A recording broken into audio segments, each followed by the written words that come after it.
I guess I'll put on one of the white ones for today. I'm sorry. All right, team. I'll see y'all online. Tell Devin she needs to jump on the live, and I'll be able to make her a mod. Bye. All right, Devin, you have to jump on the live so you can be made a mod. Okie doke. Am I even friend or following this? I'm not sure, but I know I followed you from the. I'm off because with the business meeting they can't be on the live because of what we might discuss. Hey everyone. Sorry, give me a minute. How's that? Looks good. Okay. Oh, I made it.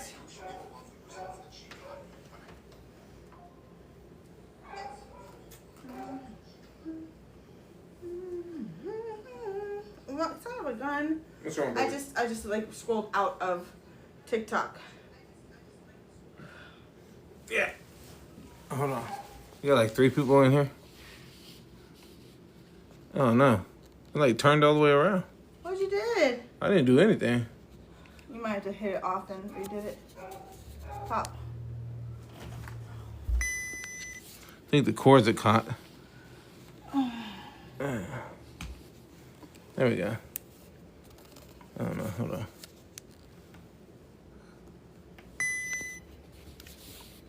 Well, hey guys. What's up, party people? Hi. Oh, thank you, Chandler. Oh, Devin, hello, hello. All right, we're back. Oh no. I need to. Hold on, I gotta do something real quick. Hey, Helena, how are you? Let's stretch it for me. I sure did. I didn't know what we were doing, so. All right, hold on. Abba-doo-boop.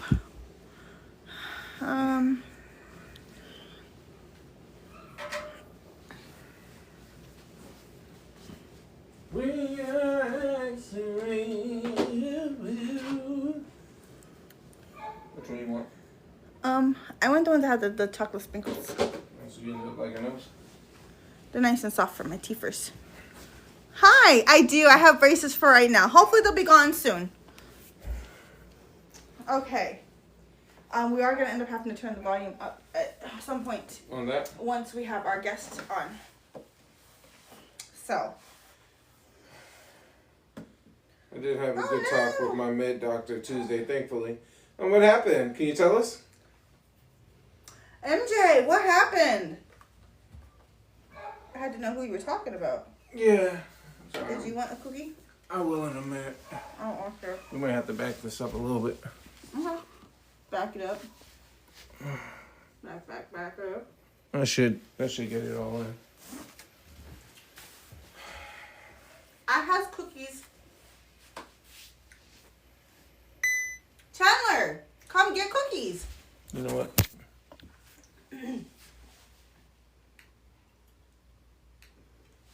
Chandler wants cookie. Mackenzie, I'm so sorry. That really stinks. I understand that completely. Like, no joke. I always, like, it gets to the point where I'm like, I'm doing good. I've not been having anything lately. And then, next thing I know, bam. Yes, I have cookies.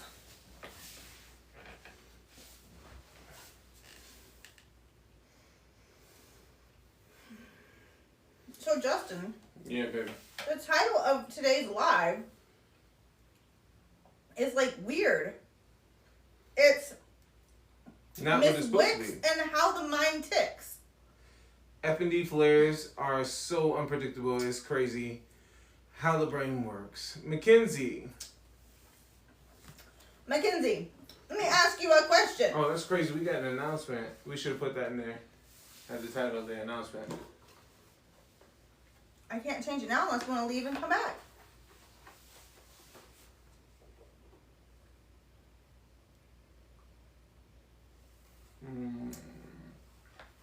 Chandler, we'll fight for cookies.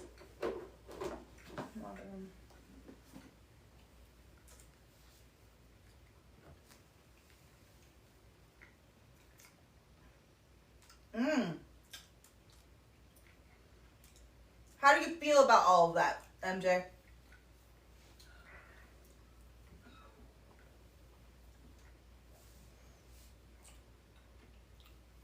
I can only imagine that's difficult, whenever you have to start a new one.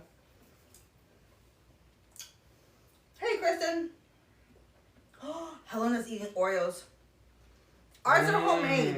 We actually made a whole bunch of batches of cookies with the kids this week. Hello, Mackenzie.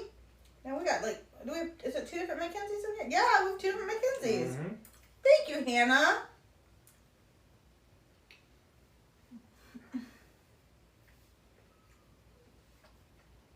Oh, your outfit? Mm-hmm. The shirt is brand new. Why?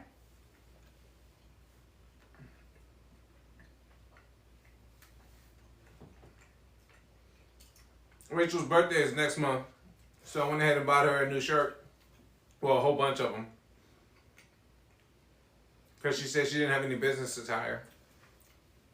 I didn't like that all my clothes were like casual instead of like casual dressy. So, yeah, I only get one though. Only one, MJ.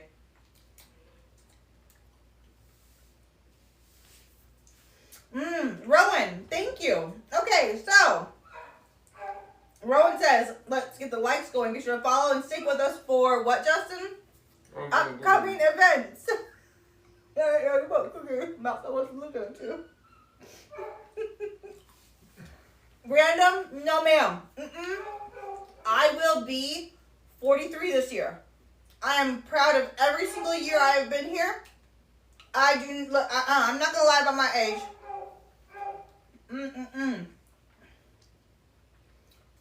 Thank you, Ingla. I appreciate that. We love you too. Look at all those GGs. And then there's, of course, Justin and Rachel Pan. Mm-hmm. We're really just sitting here kind of. Alright. We talk. We're sitting here waiting for our guests to join us. Okay.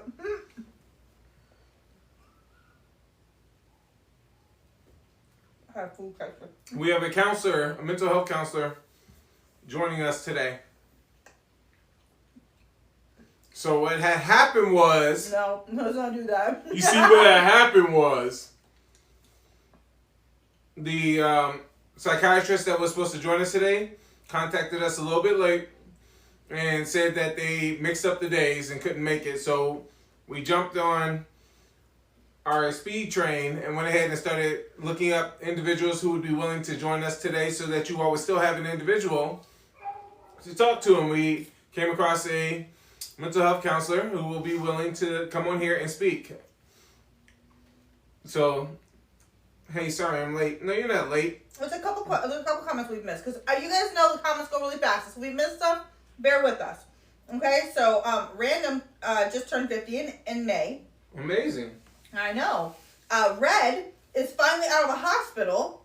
Yay! That is amazing. I am so glad to hear that. Amal said today's their birthday. Happy birthday, Amal. No, Marilyn.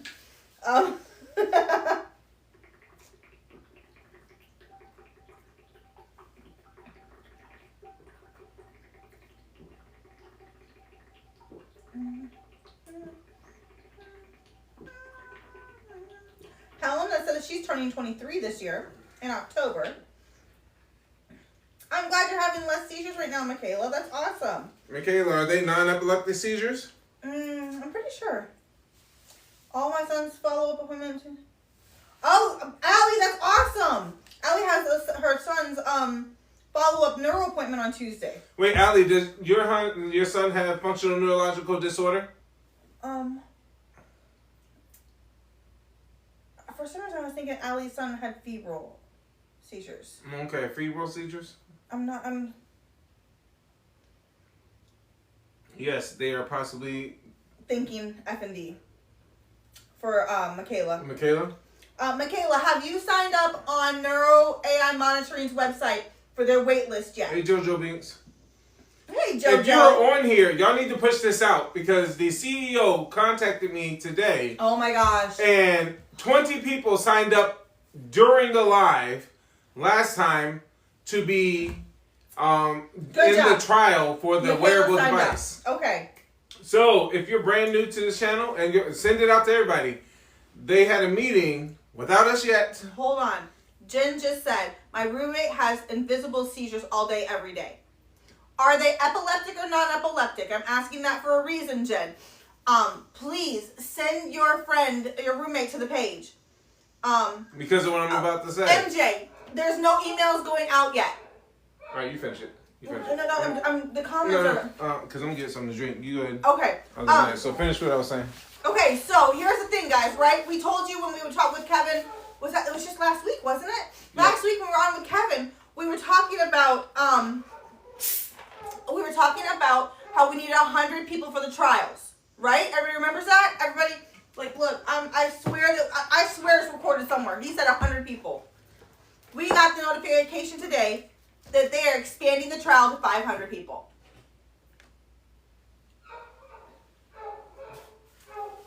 So,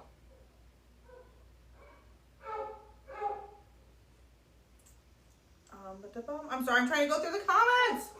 Hey, Pickle! So, yeah, that's right. Yeah, so, Allie's son is febrile right now until he's 5. And then they'll determine everything. So, yes. So, if you have any friends, any family members, anyone that you know who have non-epileptic seizures, please send them to Neuro AI Monitoring's website so they can sign up.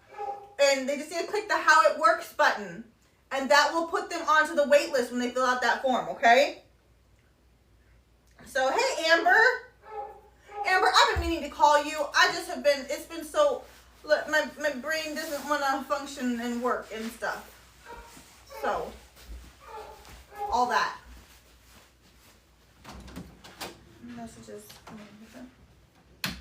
Jen, let me look up, see if I can find your comment. Cranial epilepsy. Okay.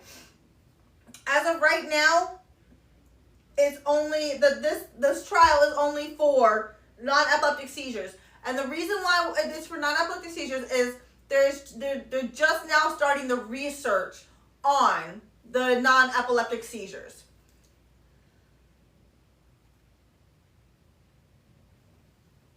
Amber, what are you bringing home from Key West this year? Of course, my phone doesn't want to move.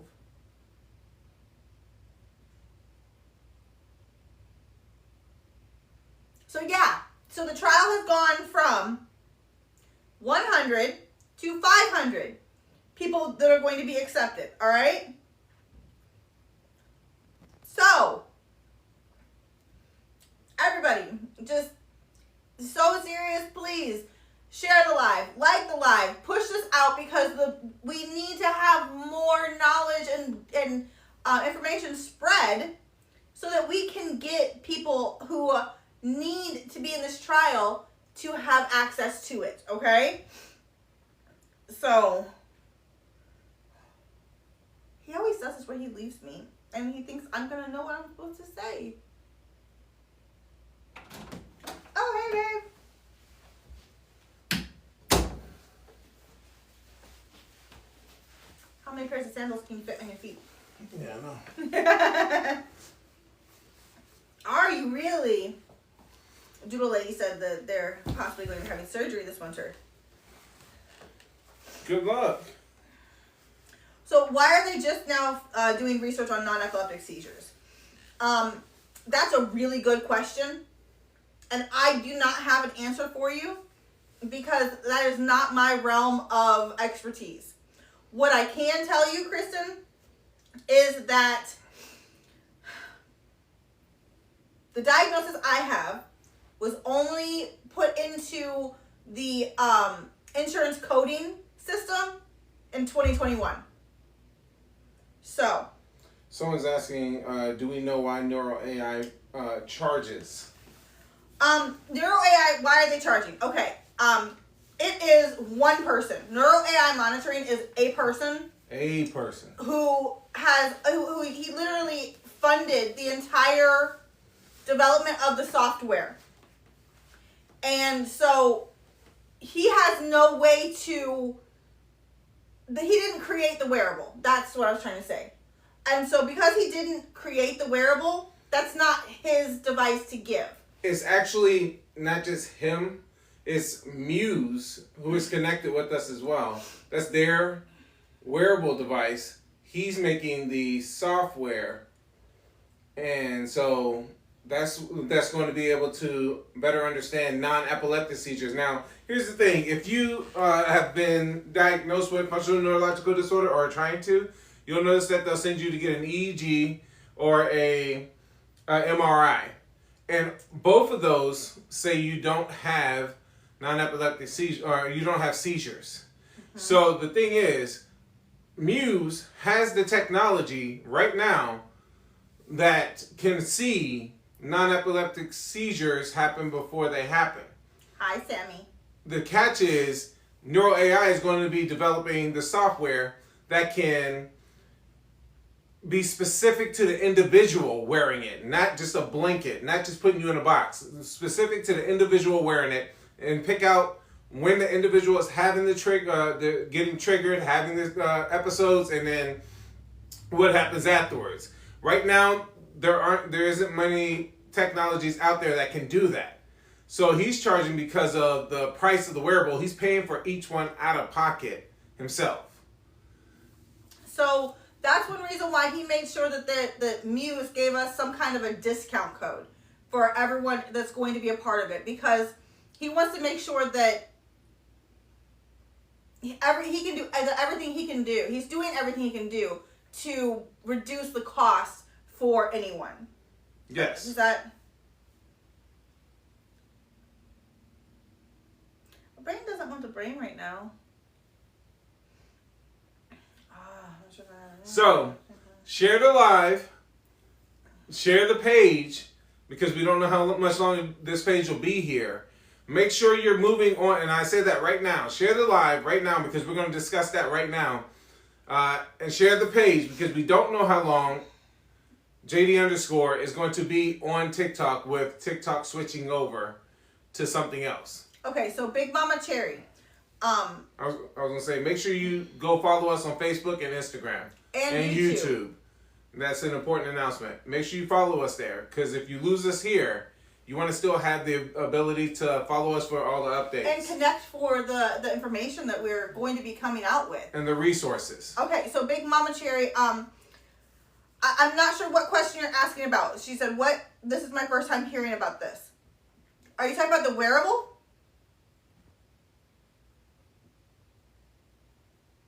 Hey, Morgan, I'm glad you came in. Thank you, Hickory. Yeah, Amber said, don't forget the Discord. Yes, exactly. Michaela, there's talks about TikTok in America not being available the same. So we're trying to just make sure that we are It's going to be switching accessible. over to something called M2. M2 is what it's supposed to be switching over to, which most likely means Meta 2. But Kristen, yes, the link tree has all of it. Okay, so Neural AI Monitoring is the company that has is partnered with us, and the reason they partnered with us is so that we can actually get this information out to you guys. That's the reason why. So what it is a wearable that goes around your forehead area, on your like a crown kind of cranium. thing. And so what it does, are you watching comments right now? Yeah, kind of. Okay, thank you, because I can't while I'm doing the talk right now because my brain, so I apologize. So what it is when you go to the hospital when you're having a seizure, the first thing they're going to do is they're going to put you in the EEG. Yeah, you see all the little things. And you have the stuff on your head, and then there's the flashing lights and all this fun stuff that does absolutely nothing for people who have functional neurological disorder. No. Okay? And so what this wearable does is it actually uses infrared.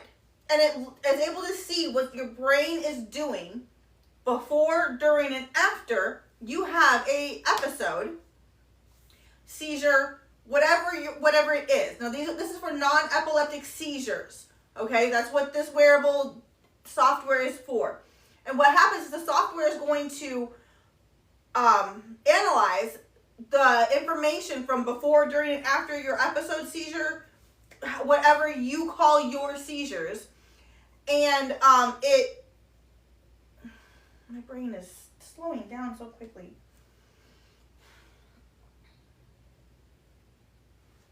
It helps you understand what kind of, like, what triggers you have, how long they last, and it gives you information about your individualistic diagnosis.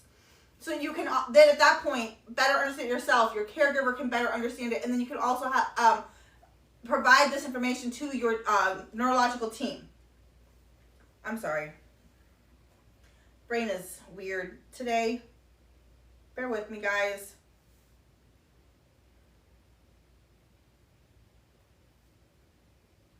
Amber, I agree with you.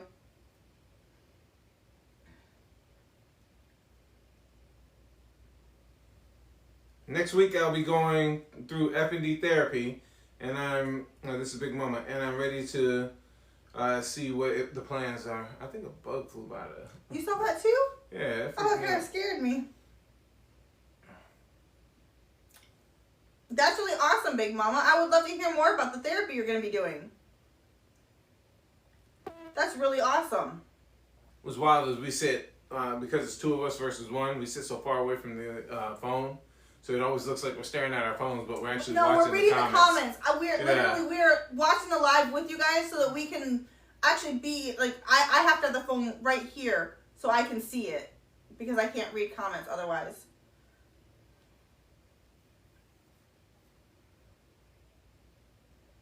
Sammy, I'm so jealous of your holiday. I won't even lie. Jojo Binks, kind of. So it's similar to a heartbeat, but not really. Like, it doesn't just do that. And so the infrared is going to actually be able to see into, like, the blood vessels and things like that, so that it can see what happens before, during, and after the seizures. I don't know if I explained that. Well, that's right. The infrared technology. Yeah, Amber, I'm highly disturbed with the fact that you get to leave. It's not fair.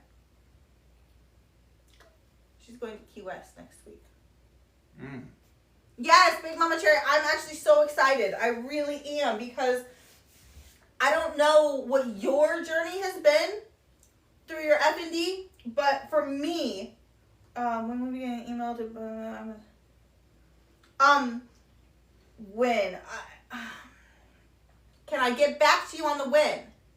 Because I know that we're going through the steps of the startup right now, okay? And so the first step was building the software. Yeah, the first step is building the software. The second step is beta testing. And then the third step, it will be the trial. So I'm going to be wearing it before anyone else has access to it for the software. Rachel will be the beta tester. This is your opportunity to actually be the first ones to sign up. Because once everyone sees Rachel beta testing it and one other individual, then other companies are going to start coming in. People are going to start talking about it. And if you don't sign up first, I want to be like Ricky Bobby. If you're not first, you're last. And so you may miss out on the trial. For? It's neuroaimonitoring.com is what the website is for NeuroAI. Yeah. At the bottom of NeuroAI. If you go all the way to the bottom, it has the page on there. Yeah, you'll see our page. You'll know you're on the right page when you go to the bottom of NeuroAI monitoring and you see our TikTok page right there. That's how you know you're on the right page. And I'm trying to see if the CEO would like to join us tonight. He was really busy. They were really busy trying to get the software together before they meet with us next week. Next Tuesday. Next Tuesday, we will be meeting with the CEOs of NeuroAI Monitoring, Muse, and Meta Brain Labs.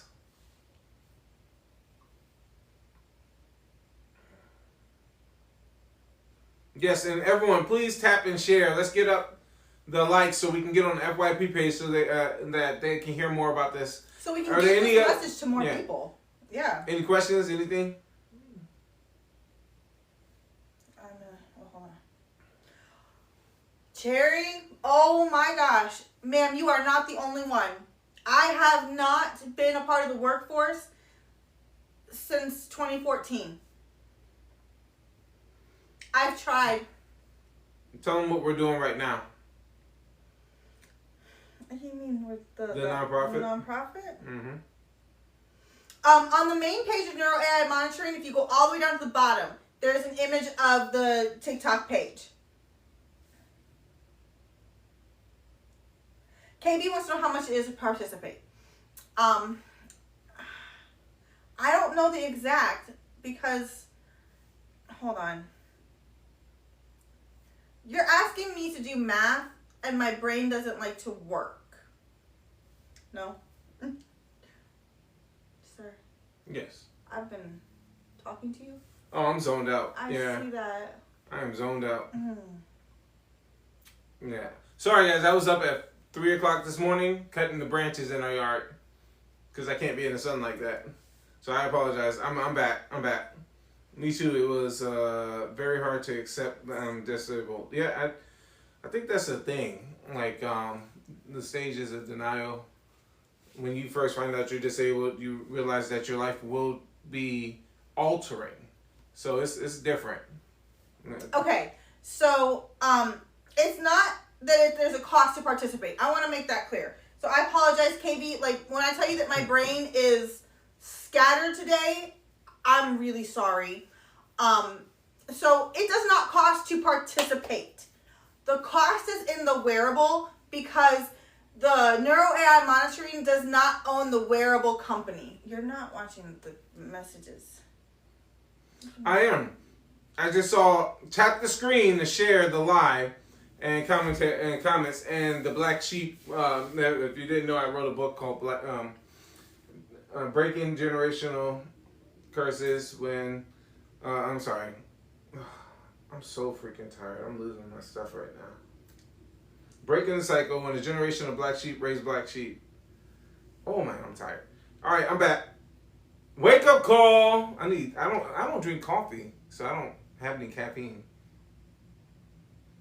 No, thanks, Pickle. It won't let you put it in for some reason, but I see it. Hold on, I gotta see something. What's wrong? No, I'm trying to help really quick. Live STEM Explorer. Okay. Oh, you trying to help me get on? Okay, yeah. Our guest is about to join us, but in the meantime, this is the book I wrote. Everyone see it? No, because it's on Rachel's side. Justin,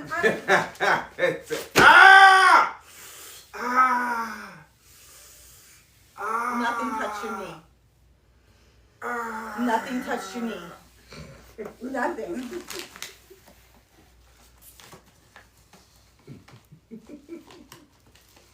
Sorry. This is the book I wrote. Breaking the cycle when a generation of black sheep raise black sheep. Yeah, I did hit that Peter Griffin. You guys saw that too? Drama Llama, they called me.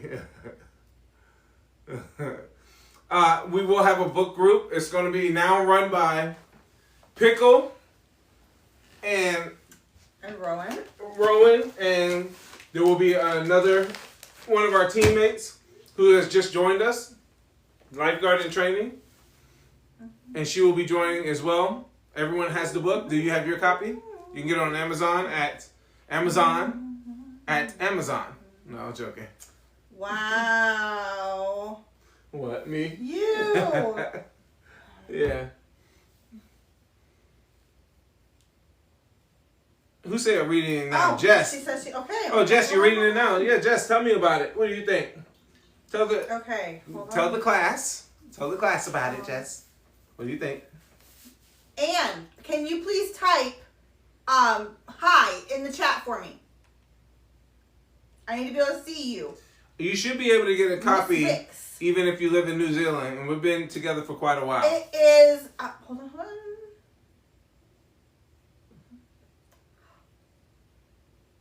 Name again. Oh, you talking about something Rachel said, or Breaking the Cycle when it is, when a generation of black sheep raise black sheep. Yeah, if you go on Amazon, you can type my name in. I have plenty of books on there. I just don't advertise I sent an invite. Kristen, what's your question? And I sent you an invite. Did you see it pop up by chance?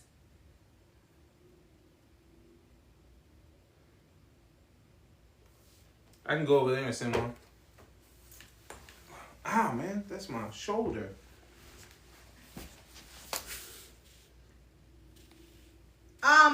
A neurologist is who, wow, that's a close face up. Oh, me? Yeah. I'm so sorry. Oh my goodness. Wow. Jess just said, yep, I'm into it so far. You got me hooked, dude. Hubby's waiting on me to finish so he can read it. Okay, so everybody, do you see Ann Wicks? Let me send her an invite. Yeah, because I can't find how to send her an invite. Hold on, give me a second, Justin. I need everyone to go and follow Ann Wicks. Ann, can you, hold on, let me find your name really quick.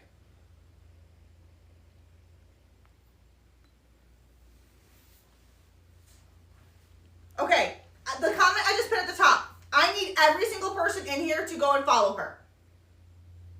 Okay? Oh, will they not let her come up? And that's what they're saying is not letting her. So, what happened today is that the person who said that they were going to be on the live with us today, they were unable to come on. And it was kind of last minute. And so we are, Kristen, I'll answer that in just a second.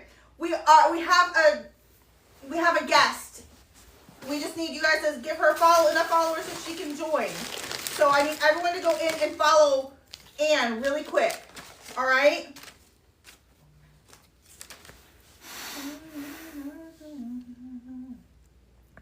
Justin, that was a very creepy position.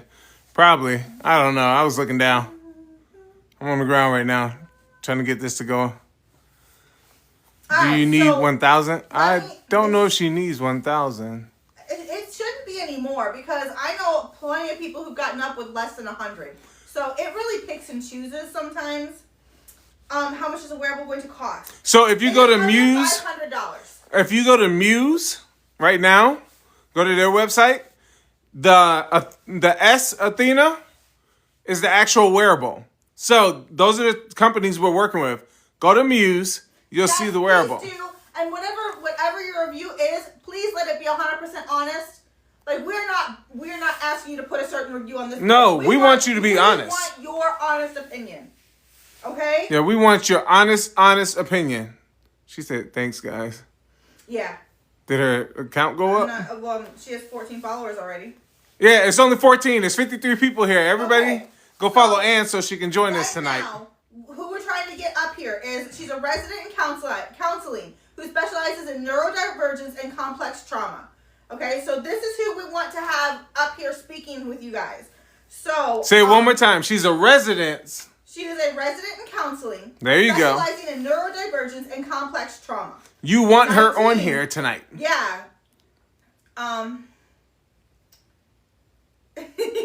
Justin Zeus must have heard her listening to the live because he's literally sniffing the phone right now. Tell Zeus to go follow Ann. Yes. So let's get enough followers for her to come on here. And don't forget, we're breaking the cycle. The Facebook group will start reading it together on the 1st of next month. 1st of August, guys. The 1st of next is coming up. Wow, I didn't even think about that. It really is. The 1st of next month, everyone who has the book will be able to start reading it together and breaking it down. So, KB, it's going to be under $500. Okay? Mm-hmm. So what it is, here's the catch. We can guarantee a 15% coupon. So 50% off the price is what we can guarantee. We can guarantee it through us. Yes. Through us. Through us. Muse will not be giving that discount. Only through us, through our pages. That's why we said go find all our pages in case this one goes away, so that when you are ready to get the wearable, you can go ahead and get the 15% through us. Michaela says, "I don't care the price. I'm buying it." Well, you still want that 15% though. Yeah. Let's give her the. We in a recession. Everybody who's in here, every single person in here, please do me a favor. Do me a favor and go follow Ann Wick. Yeah. We want her to be able to come and speak with you guys. Hop off, go follow her, and then come back and see us. She's a resident in counseling who specializes in neurodivergence and complex trauma. And she just made the page today, so let's go ahead and do that. Jess, 100%. I cannot wait, and I will be Justin. I will be documenting my beta test with you guys. So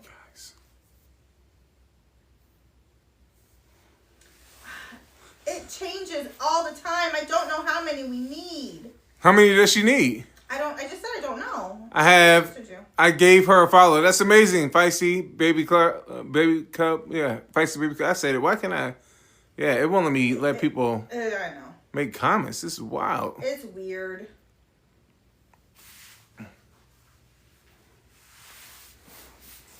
Thank you, Pickle. If you don't mind. What? Gonna go and see. Oh, she's gonna check. Chandler just asked, Ann, does it tell you how many followers you need to go live when I hit the invite? Like when I send you the invite, does it say how many people you need? Moderator Rachel Poole sent an invite. I see somebody. Did she pop up? No, you did. Yeah, I'm trying to get her to... Why are you trying to add me? I didn't add you. Oh my gosh, I'm on the floor. I'm very confused right now, Justin. Don't be confused. But... Please bounce me. Yeah, consider yourself bound. I would appreciate that.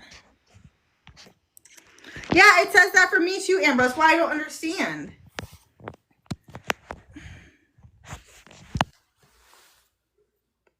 I don't know what is going on. This is really like freaking me out today. Oh my goodness, this is so much going on with the changes. So much. I don't like it. It's not nice. We do sound like you and your husband, Jess. I wonder if we could do the co-host option, maybe.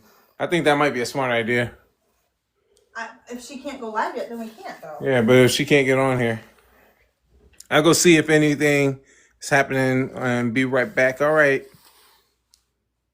I don't know if I asked you, but what are your triggers? I forgot. You did ask. Triggers. My best answer is life. Yeah. Her best answer is life. We were on the highway and rode right by a fire truck, or a fire truck rode by us. I had to turn up the radio. It still didn't work. Let me see something really quick. So I've been diagnosed with FND, but lately I've been worrying about my blood pressure. It was 129/80. Wow. Yeah. That's not too bad, though. That's not bad. Yeah, it's not too bad. Well, it depends on the person, yeah. the individual. So I can be honest with you about the blood pressure thing. I had a bad heart back in 2020 and 2021. And they said if I didn't change it, I would die soon. So I went ahead and only ate garlic and garlic and Cajun seasoning on all my food and cut down on a lot of stuff and changed it. So I hear you on that one. Let me see. It's saying 1,000 followers, but if you have had your account longer than 100 than a year, it's only 100. Oh wow! So okay, that's what it's saying. 1,000 followers. She just started her account though. All right, so we have a couple options. We can pull her on the phone. Yeah, I was gonna say pull her up on the phone. So there is always a way. Are you willing to call her? No. Are you willing to do the comments? Yeah, I can do the comments if you do the phone. Make sure she's okay with it. I'm gonna check right now.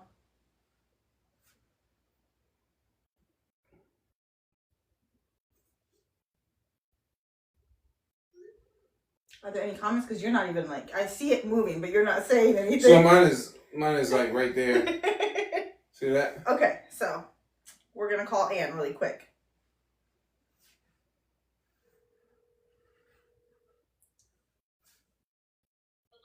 Hi. All right, I'm about to put you on speakerphone, okay? Do you want me to bring it closer? All right, well, let's ask if everyone can hear first. Can anybody hear her? Talk for me, Ann. Hello. Hello. I can't see it, so you're gonna have to talk for me. All right, it says my BP was 210, 122. I know, but why? Do you see? Yes, they can hear. Yeah, All right, they they can hear. said they can hear. They said Perfect. very clear. Well, just give me a second. All right, talk for me. Nope, see, that's not gonna work. I was trying to pull up the live so I could see, but I can't do both. Okay, I'm sorry. I'm gonna pull up some questions instead. So you got the comments and I've got questions. Yes, we can hear. They're like, Okay. So do we have any questions? Okay, so Anne, can you tell me a little bit about yourself first? Oh, what a good question. So yeah, I'm Anne. I'm a resident in counseling, and basically what a resident in counseling is it means I have my master's in counseling, like clinical mental health counseling, so therapy, and I'm currently in the process of gaining full licensure, because there's still a lot to learn after grad school, and so I'm currently under supervision, working towards getting all of my hours and becoming fully licensed. But primarily, all of my experience has been with either severe complex trauma disorders like dissociative identity disorder or borderline personality disorder and things like that. And then neurodivergence like ADHD, autism spectrum disorder. So love working with all of my lovely, lovely people. And yeah. Are you watching comments? Yeah. It says you are. You have a cat. Hold on. Hey, you have a cat? We have a cat. Does the cat belong do they have blood relations with anyone else? Yeah, my cat is actually your cat's sister. So Gigi's sister belongs to this wonderful woman. All right, so I moved to the floor so that you guys, I want to make sure that you guys can hear, and so if I need to see a comment. Oh, Pickle is hilarious. Navi, isn't her name Navi? Her name is Navi. Yes. She's named after the fairy in Legend of Zelda. So, I don't know if you guys hear that. So, Navi was named after the fairy in Legends of Zelda. So, oh my gosh. Amber just put a whole bunch of Gigi stickers in the chat. You're missing out, Ann. You're missing out. Okay, so do you mind if we go ahead and just kind of do some questions? And yeah, sure. Okay, so I'm gonna go ahead and our team has gotten a whole bunch of questions that are just absolutely amazing. So, all right, I'm gonna start with should I say who wrote the question out for us? Yes. Okay. Yeah, that's fine. So Pickle, I'm gonna start with one of your questions. And they're all really good, so we might just have to go through a whole bunch of questions, guys. Are you ready for this? Are you ready? Are you ready? I'm excited. Okay. All right. I love answering questions. What is one thing you wish everyone knew about their own inner strength to heal? Ooh, that was a good. Did you guys hear that question? I'm gonna read it again. Okay. Yeah. All right. What is one thing you wish everyone knew about their own inner strength to heal? Yeah. Oh, I love that. So, one of the treatment modalities that I absolutely love to use is called internal family systems. And part of why I love internal family systems is it's the concept that we all have these different parts of ourselves, kind of like Inside Out, if anybody's ever seen that movie. But then, kind of like in the second movie, when they have this kind of glowing globe, which is like Riley's true self, right? None of the parts can touch it. It's just who she inherently is. It's like the part of her that feels most creative, most loved, but also most vulnerable, most courageous. And so that essentially is, in IFS or internal family systems, what is called the true self. So from an IFS model, all I do as a therapist is teach somebody how to get in touch with that true self, like that inner strength that everybody has to heal. Because we all have it. We all have that part of us that is just amazing and has not been affected by any trauma, any depression, any anxiety. It's just who we are, completely untainted by the world, and when we are doing our absolute best. And everybody has it. And through that, I utilize like the client getting in touch with their true self to heal and release all those wounds and meet all those needs of all their other parts. So, yeah, everybody has it. It's right there. We just need to learn more about what it is and learn to trust it. Because we all have that part of ourselves. It's just scary to trust it because it's vulnerable. It's hard being vulnerable, though. Oh my gosh, it is. It's terrifying. Okay, so I have a question from the chat, okay? Okay. So how many of us are diagnosed with adjustment disorder before an actual diagnosis? Oh, like everyone? She said everyone. Hold on. Let me say the question again, okay? So, Yeah. how many of us are diagnosed with adjustment disorder before an actual diagnosis? All right, say that answer again. I mean, like, basically everyone, unless they come in with an already diagnosed thing. Like, it's literally the most common diagnosis because it only lasts 6 months and, like, doesn't impact you. You know, like, I don't want to give a super hefty diagnosis without even talking to them yet. Like, it's actually kind of crazy, the fact that we're required by insurance to give a diagnosis in the first session. But I'm just now meeting this person, maybe get 53 minutes with them. And I'm supposed to give a whole diagnosis. It's crazy. So, adjustment disorder is the lowest, lightest diagnosis that I can give somebody that insurance pays for. So, okay, let me do a piggyback on that question really quick. Okay, so you said that would you say that you use that diagnosis as a Filler. way to continue seeing the patient so that you can find the underlying diagnoses? A lot of the time, yeah, honestly. Especially because we're all always adjusting. So even like for some kiddos where I firmly believe like they don't have anxiety, they don't have depression, they're just responding to the world around them, right? Mm-hmm. And I believe that for a lot of people. I just kind of keep on updating it as adjustment disorder with depression, adjustment disorder with anxiety. Because we're all constantly adjusting to things in our lives. I do need to be able to rationalize it though, right? So typically in an intake, if I'm not totally sure, I'll be like, hey, have there been any big changes? Okay, cool. I'm going to use that. So then you have an adjustment disorder for now. Because I am very, very transparent with my clients. It's something that I highly, highly value. Because it's part of the informed consent process. So I explain like the purpose of diagnosing, what I'm diagnosing them with and why, kind of like my rationale behind it.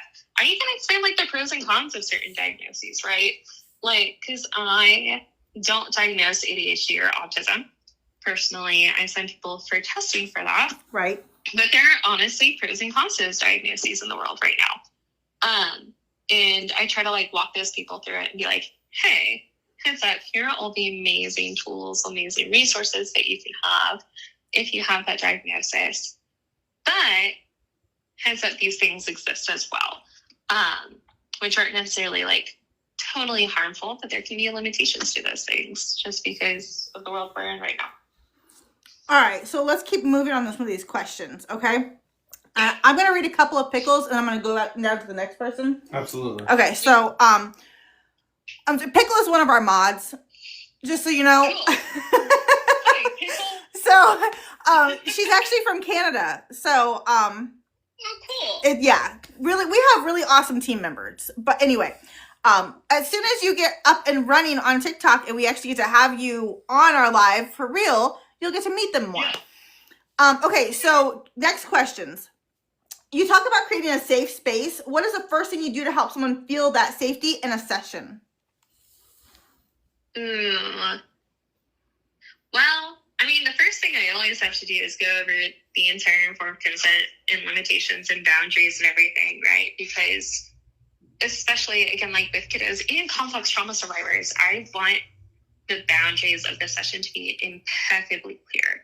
So, okay, everything's confidential aside from X, Y, Z, like if you're going to hurt yourself, right? Because that clear communication is incredibly important. And if I'm aware that there might be something there, I give the client an opportunity to be aware of what disclosing that could even mean in a therapy session, right? Like, well, I have to record it. I don't know. So I'm very, very open communication-wise. I also explain a lot of modalities in treatment that I use, which sometimes my clients are like, yeah, I don't care. And sometimes they're like, oh my gosh, thank you so much for explaining this, because I think then being able to say yes or no to everything along the way is incredibly important. And I also give them the permission continuously to say no. Right. So especially with kiddos, right? Because so many kiddos are basically trained to say yes to anything. And even that happens actively in session where I'm like, hey, here's what I have planned today. And if they say no, the parents are like, no, you got to listen to this in. You got to do it. And I'm like, hey, parent, I got it. It's okay. They're allowed to say no. If I ever ask a question that makes them uncomfortable, the kiddo is allowed to say no, and I practice that with them. I go, hey, want to practice saying no to me? And they're like, they go, no, thank you. And I'm like, oh, amazing. I love it. You did it so good. And we even talk about some kiddos, like their fears of what happens if they say no. And I'm like, well, what are you afraid of? And they're like, I don't want to hurt your feelings. I'm like, hey, buddy, this is my job. It's not an end all be all. It's just how I make money. I love it and I enjoy spending time with you, but you're not gonna hurt my feelings. I promise. And then even with parents and complex trauma survivors, I always give the statement of like, nothing you say can surprise me at this point. I have heard about and witnessed so much that there's literally not a single thing that a kiddo can do or say to me, even a parent can say or do, right? Or like any trauma stories, you know, are going to shock me. I'm gonna like kind of not cut you off, but like jump in here, because I think that that's one reason why Justin and I are really good at what we're doing here with the community, because with everything that we've gone through, both with what happened to me and Justin's entire life, there's not a lot that we haven't seen or gone through. And so we're able to understand things that others might not understand. All right. I don't know if you're going to be able to answer this question or not, but someone was asking,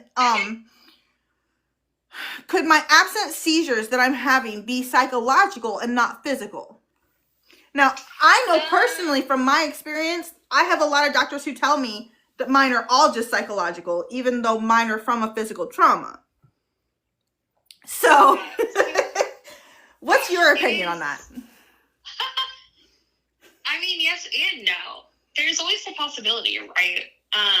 But also never rule out the medical and never rule out the psychological, because they go hand in hand.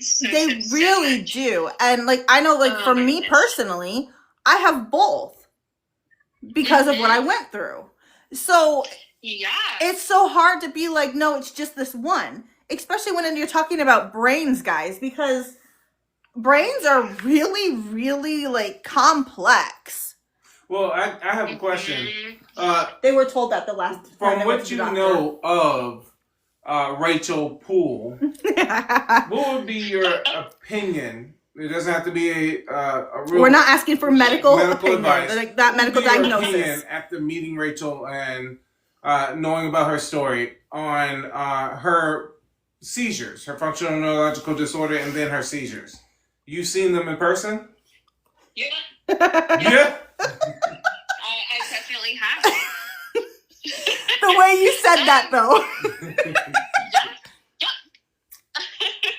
So here's my sweet case conceptualization of you, Rachel, in a very loving way. Oh gosh, I'm actually scared. I mean, you do have a lot of trauma, a lot that you've been through.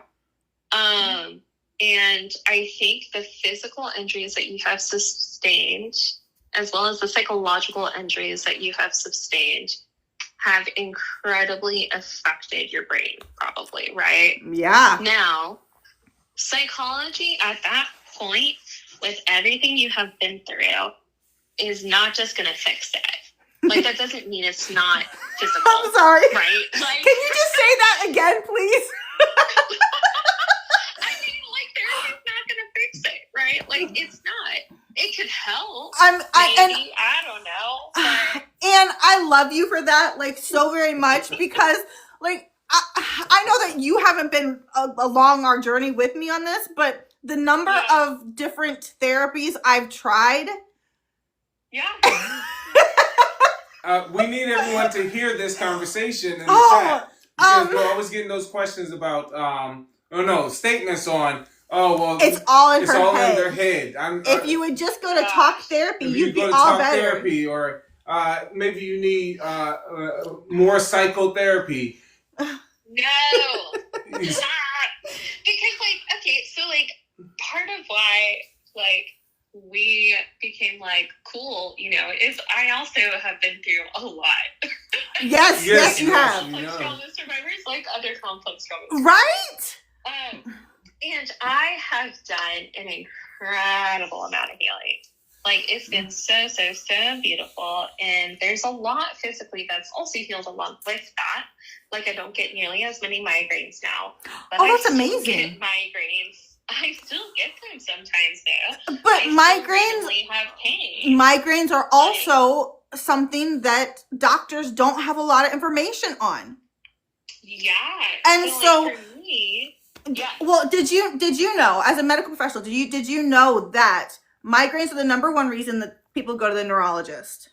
And functional neurological disorder is the second most diagnosed now? Wild. Isn't that crazy? But there's still, like, no information on it. Yeah. Yes. Armand. Yes. Armand has cluster migraines. Mm-hmm. Yeah. I'm jumping around really fast because there's questions that I'm seeing and I'm missing them. Going as we were doing this. Okay, so someone asked. On So Jess asked us, would you suggest therapy as partners for a caregiver and a person with the seizures, or would you say they need to be separate? Now, you know us, and you know that both of us have been in separate therapies and couples therapy. And that's how we've gotten to the point where we are. Definitely both. Could you say that again? Yeah. I don't know if they heard. Both of them, of course, because, like, I don't really see the point in family and couples therapy if they're not getting individual, honestly, or if they haven't done individual. Because, I mean, couples therapy is hard. You need a safe place to process it without your partner and with another therapist even. Oh, yeah, I would agree with you. So there's no bias. I mean, I know I can speak on bias in therapy. Let's speak on bias in therapy. So, and this is actually talking about my personal therapist. Good job, Sarah. Who told me that I needed to allow my husband to do whatever he needed to so that he could be military ready at all times. Mm-hmm. And so I was made to feel like I was less than by my therapist. And I wasn't. And this was like within months of me being out of the rehab facility. Like, no, it was right after I got out of the rehab. Right after you got out. So it would literally, it was like 4 weeks after my attack. And that's what my therapist told me. And so couples therapy is not always the right thing. Okay? So, and that's not saying that it's not right at certain times or other times. It's just saying that you have to have the right therapist. You have to be ready for therapy as a unit. Yes. And 100%. I have a question, but we have a bunch of questions in here. So one individual said, do you think that every traumatic event changes our brain reactions? I'm guessing they mean how our brain reacts. Okay, so first off, like, definition of a traumatic event, right? A traumatic event is an event which you experience that your brain is not capable of handling. So from that definition, yes. Now, off of that definition, trauma is different for everybody. So because of what I've been through, something really, really big can happen and I'm fine. I've already dealt with so many things that I don't really care. Well, I care, but I'm able to process it. I know what to do with it. I'm okay. Going on what you're saying there, we often get comments that Justin is too nonchalant. Oh man! Because he doesn't freak out when I go into a seizure. If you're trying to figure out why I'm so nonchalant, you should probably purchase "Breaking the Cycle" with a generation of black sheep raise black sheep. And did you know that he wrote a book? Yes. Okay, have you even? I want to read it. We need to get her a copy. We do. Yeah, we have 2 copies. I think we have a couple of copies left. Because when I tell you, actually, some of the people who are in the chat have actually purchased it already. If you purchased it and you like it so far, raise your hand. Yeah. If it's made you cry, raise your hand. Okay, the comment here. Question: how do you differentiate between a panic attack versus a seizure?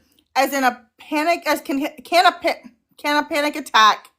Trying to see the rest of the comment. Gosh darn it! Come on. All right. Can a panic attack lead to one? Huh.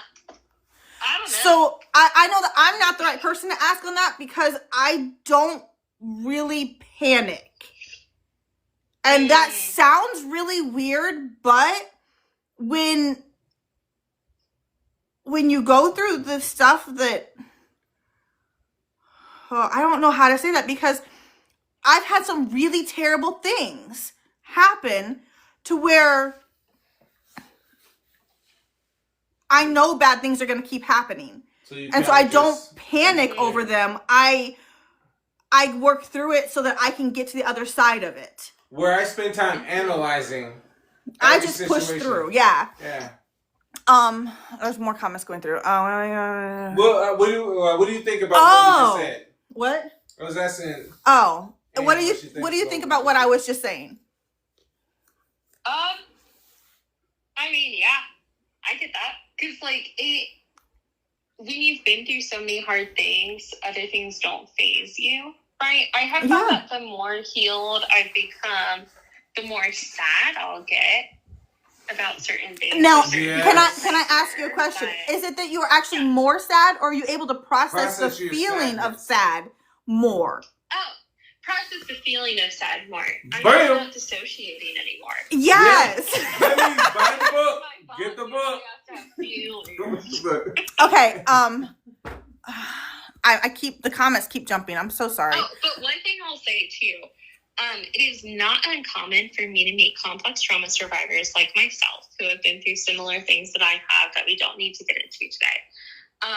That when they learned about the Holocaust, had to do a ton of research trying to understand why that was so bad. And I say that to bring an understanding that when someone has been through so much, they're able to even look at that and be like, well, yeah, of course that happened. That makes sense.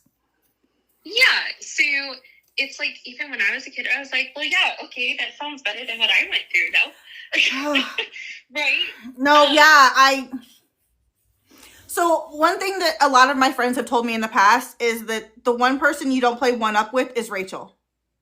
We should play it one day. That would be so fun.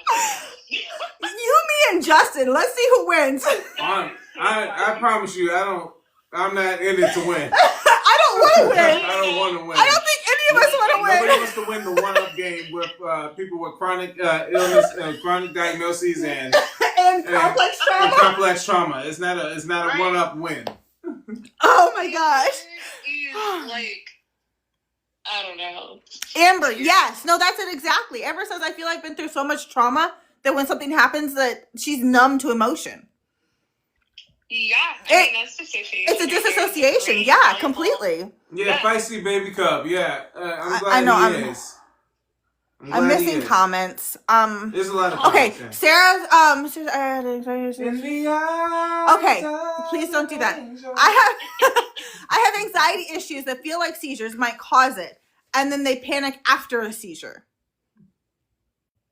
Sure. I mean, that makes sense. It's like, I get that. It reminds me kind of like agoraphobia. Is it agoraphobia? I think it is. I'm getting some of the words mixed up. No. Oh, say it again. Say it. Put the phone closer, Richard. Agoraphobia? Yeah. Tell me more. So agoraphobia is kind of like the fear of, wait, let me look it up real quick to make sure I'm saying the right thing. Yeah. So it's the fear of having a panic attack. And then you have a panic attack because you're afraid of having a panic attack. So that makes sense to me, that panic attacks would come as a result of the seizures because you're so scared about the seizure and what could happen that you panic, or even afterwards, you're just so afraid of what had happened that you panic. So that to me is where hold on, feisty baby cub. Did that kind of answer what you said? Because I was actually trying to get to this comment and you really just answered it.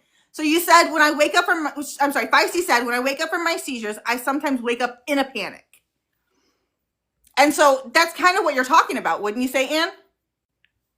Yeah. I mean, that totally makes sense because your body's like, what the heck just happened? And like, Michaela, that is not uncommon either.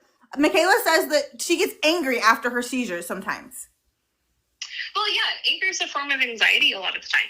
Does that make sense? I know that for me personally, I don't really get angry. I get down on myself and I beat myself up because I've had so many medical professionals tell me that it's all in my head and I can fix it by coping. So I have a question about agoraphobia because I know I went through a phase where I would not leave my own bedroom. I sit in the dark. And I don't know if I've ever told you that through the whole time. I mean, I'm talking about to the point where I wouldn't do anything for myself at all. He actually just got over that like right before we joined the group. Yeah. So my question, right before we joined the group that all of us know each other from, I had just gotten over it. That was my first time coming out the house in years. Wow. So my question is, are there any tools that you can give an individual? Because we don't like the word coping. Are there any tools that you give individuals you work with? Yeah, that you work with, obviously. So, like, going from your tools? experience, like, what would you, like, what would you, that you would suggest to an individual like myself? Let's use me for an example, no one else. And you're not diagnosing me because we already know I'm screwed up. So. Yeah, I mean, if I have someone struggling with that, well, I have had that actually. First we did exposure therapy. Well, first I taught him some basic coping skills. It was like 5, 4, 3, 2, 1. 5 things you can see, 4 things you can feel, 3 things you can smell. Touch. Yeah. 4 is touch, 3 is hear, 2 is smell, 1 is taste.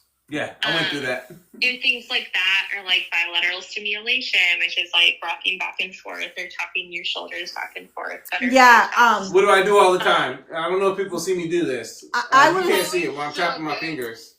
I was taught to do the double taps on the forearms. So both hands, flutter taps. That's the way that... Yeah. But see, now... I like that. And bear with me because you know some of my experience with therapists. Yeah, no worries. I'm not fond of coping mechanisms anymore. Okay, why? Because I have gone through so many years of just coping. Mm-hmm. And that being the thing that I was told was the best I would get to do would be to cope. Oh, no. And so... There's a second step, Rachel. But that's what I'm saying. I literally was told by a therapist that I was coping so well, there was nothing that they could do to help me. What? And so I now have an aversion to some therapists who, like, when I start seeing them and they can't give me anything but coping mechanisms, I'm like, well, there's really nothing you can do for me because I know all that. I can cope. Gosh. I mean, like, what would be the point of me going to therapy then? I own a DBT book. I do it for a living. So, but you see what I'm saying on that? Yeah, no, totally. Because, so, like, that's We need to take a moment and reintroduce her. We do need to reintroduce her. So. Oh, hi. Hold on 1 second. Hi, It's me. I'm me. No, I didn't want to do that. Please be stop. No, I didn't want to do that either. No, shh. Hush.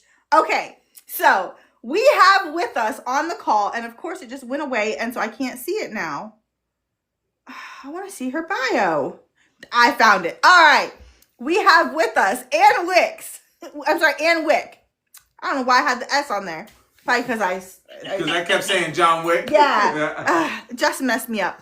Resident in counseling, specializing in neurodivergence and complex traumas, who we have on the call with us right now. Okay, so share it out, because she needs more followers, because she says she'll join us again. She's trying to work her way up to coming on the live next. Okay, so I'm going to go ahead and ask another question. Okay, so what specific approaches do you like to use when treating clients who have anxiety? What's that? Good question. I mean, dialectical behavior therapy and internal family systems, because they go very hand in hand to me. Dialectical behavior therapy is honestly a lot of skills, lots of mindfulness, lots of grounding in the situation, and being able to be like, hey, yeah, this is what I'm feeling, but also here's what's going on. Because basically the theory behind dialectical behavior therapy is that there can always be two opposing truths. And so like really kind of an example I give is I love my bed so much. I hate getting up in the morning. It's the biggest transition I have to do in the day. I also hate going to bed because it's another transition I have to do and I don't like it. I am not depressed, honestly. Like, not now. I've had periods of it. That's not what's happening. I just sincerely love laying in my bed and cuddling my sweet little baby kitty. And I also really, really, really love people. I am incredibly extroverted. I love my job. I love going to the beach. I love being active and going around doing so many things. And I love to say that I am the most introverted extrovert ever. I get that, yeah. It's like, I don't want to leave my house because I like it. Exactly, yes. Yeah, it's just a thing for me. Now, if I lean too far into, I love my bed, then I will get depressed. I won't get out of bed. If I lean too far into the extroverted, I should go out and do things because I enjoy it, eventually I'll like it, I will be exhausted and won't get something that brings me so much joy. Because my bed really does bring me so much joy. And so it's like, how do we balance those opposing truths? Amber says, who wants to leave our houses in this economy? Right, though? Oh my gosh, yeah. Especially as a resident, y'all. Man. Oh, baby cub, thank you. What? I'm glad that you don't feel as alone. Good. She said that she's so glad that she found us going live and helping others, that she felt alone until she found us. Aww. I love that. And you heard the miss. Baby cub, you are go to the link in bio. Go to the link in bio, find all our platforms that all we're of our on. social media is on there. Find all the books that we've written. Find how tall Rachel really is. I'm short. So on here, what you're gonna see is we actually have there is a comment that I want to say, and thank you for keeping pinning it. There is a link for the Facebook page, and on the Facebook page we have a Facebook support group for people who have F&D and their caregivers. So please join the Discord, because at the Discord is one place where we are always accessible, maybe not always available, but always accessible. Yes. All right. So I want to get this comment. Our entire team is on Discord. Yeah, our entire team is on the Discord as well. Amber, look at you. All right, I want to say this comment before it disappears again, because it's been put up like 5 times and we keep talking over it. All right, so Anne, in your opinion, can codependency play more into a hindrance than a benefit? Yes. Ooh. That was straightforward. Yes. I was waiting for it. Don't I get was. codependent. I mean, codependency is bad, guys. It's not good. It's not healthy. It's miserable. I've been in codependent relationships. I've tried to get the codependent relationships. Because essentially, like, codependency is happening to try and fix a very, very deep childhood wound that can't be fixed through that. Now relationships are very, very much. Oh, okay. Hold on. So this person is actually talking about codependency because of F&D, and so that kind of I think takes a different. I think that kind of takes a different turn because I'm fully dependent on Justin. I'm not a codependent. Yeah, I'm fully dependent. That's not codependency. And so I think that I'm not sure if you mean codependency or just being dependent upon. Because even though I am fully dependent on Justin, I am still 100% independent. Mm-hmm. And he hates it. Because then I gotta go behind her. Yeah, I mean, there's interdependence, right? Where, like, we can lean on each other, but never fully, right? Like, Justin's not the only person that you care for or talk to, or like, you're not like, hey, Justin, fix everything. Like, always be that person, always, right? Like, there are other people in your lives, and you have really good coping skills. Well, I had to. Thanks, right? Yeah, you have to. So you don't become codependent. Yeah, no, and I can be honest that after everything first happened back in 2013, that's what I struggle with, losing independence and becoming a dependent. Yeah, that's one of the hardest things for me is losing my independence. Like when I voluntarily gave up my ability to drive. And by voluntarily gave up, I mean that my husband and children told me she ain't driving. I was no longer allowed to drive. That was one of the biggest hits I think I took personally because I fought so hard. Hold on. I fought so hard to learn to drive again with only one eyesight, and my crippling fear that I had at that time. Coming back from the hospital, learning to walk, learning to feed myself, learning how to be in public again, and then claiming that independence of driving myself and having it taken away from me without it being my choice was one of the biggest hits I think I've taken. Somebody said theirs is showering alone. I was going to comment on it. Like, Rachel is not allowed to be in the bathroom. Not even on in the water closet. She's not even allowed to be in the water closet or in the shower without one of us saying, hey, are you okay? And if she doesn't respond, it sets us into a protocol to go in there and check on her.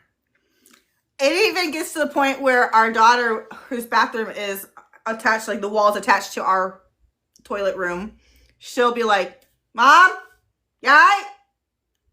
And if I don't respond, then she's like pounding on the wall so that she can get her dad's attention. Yeah, we've actually asked our daughter to move away from our room. And she won't do it. There's an empty room on the other side of the house. And we've said, hey, go move over there. And she's like, no, I want to be close to mom. Morgan just asked a really great question. And I think Anne might be able to answer this one. Okay, let's do it. Are you ready? I'm ready. I'm ready. How do you live in the moment instead of trying to just survive the day? It's interesting to be spontaneous, but you plan for it the day before. I can answer that right now.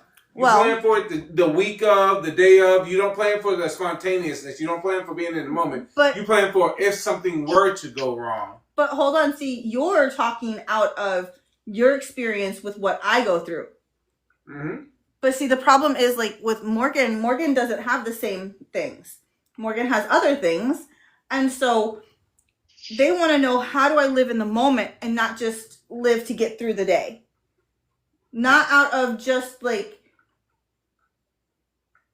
preparation for someone else, but just the every. Mm-hmm. I was talking about. No, I want to just make it clear. So because, I took you completely out of the okay, scenario. well, I don't know if everyone knows that you do that when you talk, because a lot of times you will be speaking on your experience with everything with me, and so as a caregiver versus as a person, me having my 100% disability. Correct. So I just wanted to make sure that it was really clear on everything that was being said, so that there wasn't any miscommunication or misunderstandings.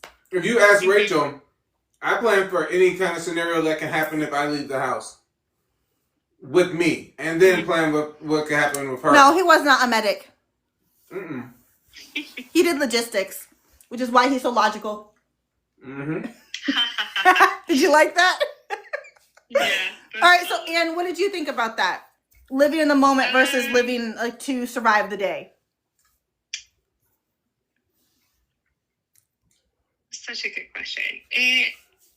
I mean, I hate this answer, and I even tell clients that I hate this answer, right?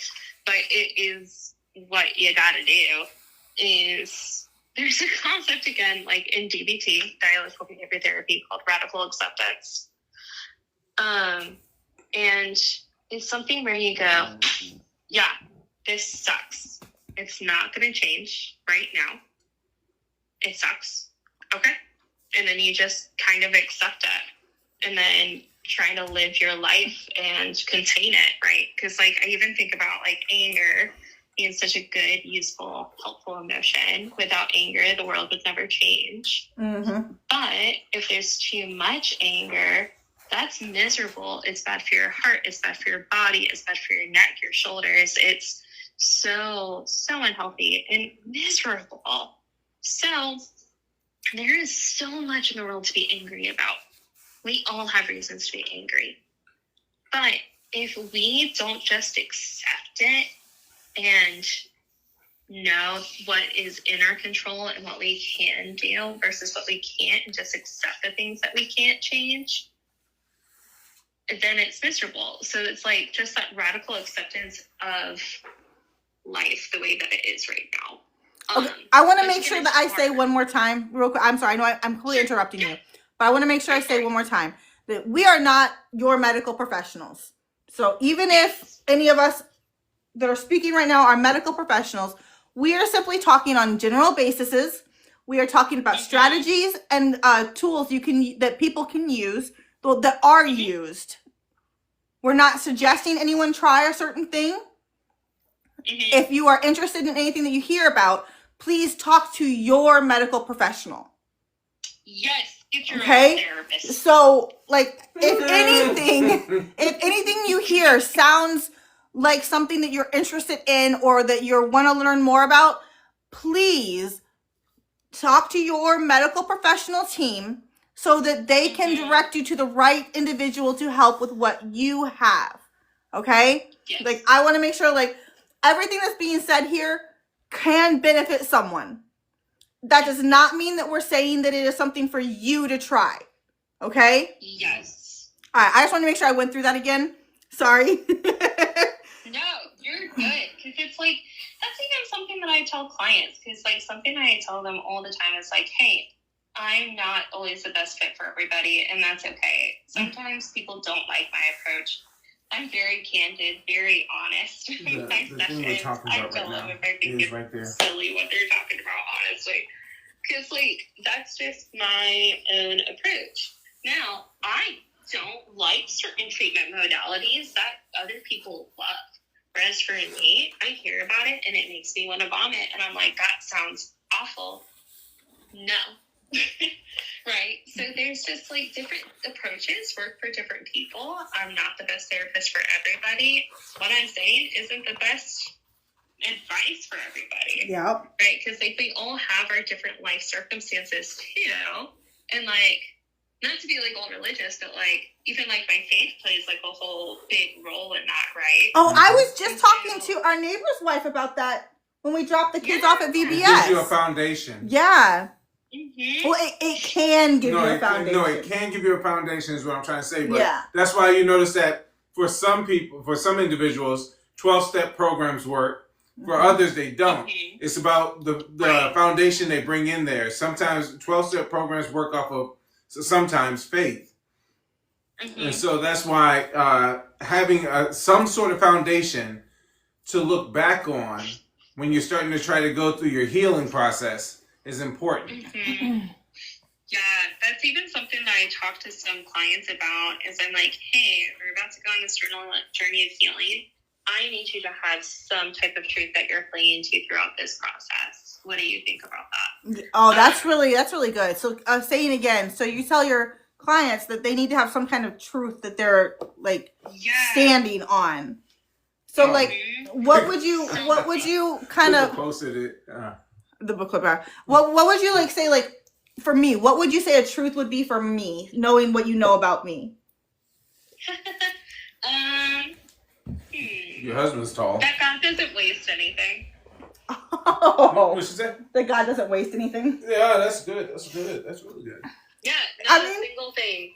I could see that. I could see that being a very good truth for me. And, you know, and honestly, that wouldn't have been a truth for me if it wasn't for my dad. But the fact that my dad was able to sit when I was still in the, well, he got there right when I got out of the rehab facility. And he was able to look at me and tell me in that moment, I know that God can heal you, but I don't know if he wants you healed yet. That's a hard truth to face. And when you hear that from someone who literally, like, he still is my spiritual compass. Okay? So when you hear that from your spiritual compass, your moral compass, like all of the above, that's a really hard truth for you to get to and to accept. And it took me a while to get there. But I had to come to be okay with, and that was, but hearing him say that was why I was able to be like, okay, well, here's the thing about it. I'm still alive when they said I wasn't gonna be. So I'm gonna hold to the fact that I'm still supposed to be here. And so who can I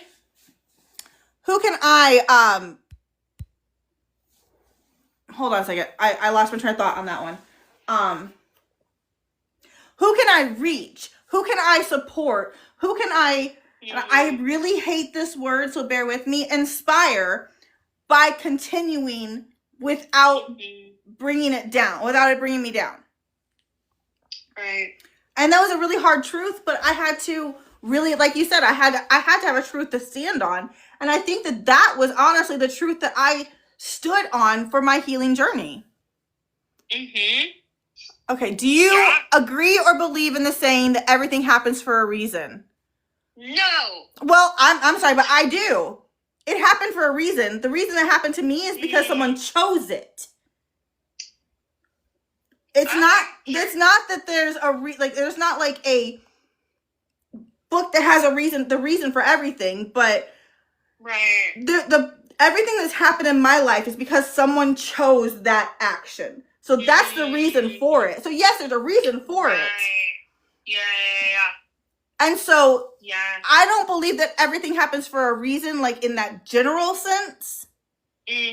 But if I didn't hold to that yes, something happened it happened, and the reason was, it may not have been me, but there was a reason that it happened. If I didn't hold to that, I don't know if I would have been able to forgive the person.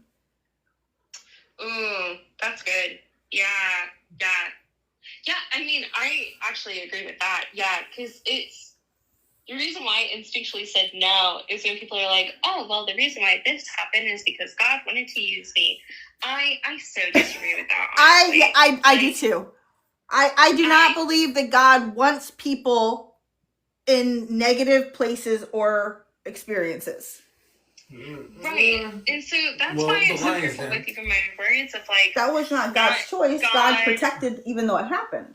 See, it's right. I guess that's my thing. Like there have been things that have been allowed to happen. Like you can take me for an example.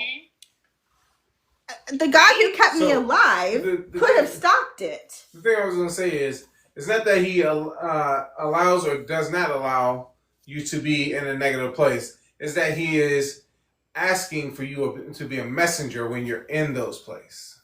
when you're in those places. Right. And so But you that have to doesn't think mean about that. But that doesn't mean that he is the reason that you're there, No. though.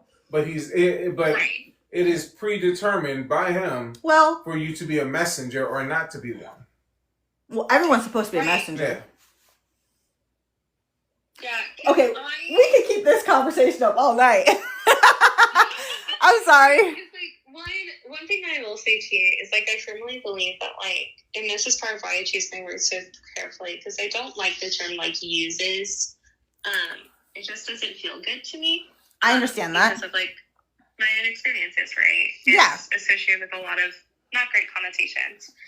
And so to me, it's God promises to work all things together for good for those who love him.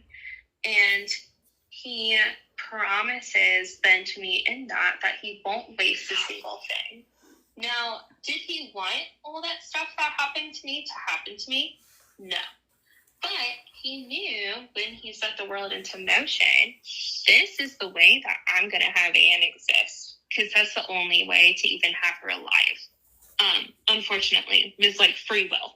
Yeah. Right? Now, we could all be a ton of little robots. Well, and not only that, but it's world. not just our Right. free will either. It's, you know, just Exactly. with us having free will Everybody. means that everyone else does as well. That's causation, right? And so, and It's causation. Exactly. that's the reason that free will that every person has is why I say that yes, everything happens for a reason. You have to understand the I like reason that it that. happened. And so, like, Right. I can put it this way. I love when people are like, it's not for you to understand. Actually, it's for me to analyze it so that I can better serve my community the way I'm supposed to. Mm-hmm. And heal from it, too. Exactly. So, real quick, I know that I'm going way off topic. Anne, are you doing okay time-wise, or are you gonna have to? Oh, I'm good. Okay. My life is like whatever I feel like right now. I love you. I'm gonna read just a little bit from Justin's book. Okay. Okay. It was going off of the comment that we had before about which one? Because my brain. I can't remember. We've talked about so much now. I know, and the comments go so fast. It was with Morgan's comment, wasn't I think it? it has something Before. to, yeah, I can't remember which one. Okay. Hold on. Did you put the comments in the chat, Pickle? No, it's not been updated. All right. This was in reference to one of the comments. My brain has stopped, and so we're going to work on this, okay? My whole life is my testimony, Helen. That's what I would say. All right. So in chapter 8, you can't heal in a place that never saw your wound. You can't heal what no one believes is bleeding. Have you ever tried to explain your pain to someone who looks at you like you're crazy? Like your story is an exaggeration, like your trauma is an inconvenience? Have you ever bled in front of people who handed you the knife and then called you dramatic when you pointed out the wound? That's what it feels like trying to heal in some families. It's not just painful, it's invisible. Because if the people who raised you can't admit the damage they caused, they'll treat your healing like betrayal. That's the twisted part. Your growth exposes their denial.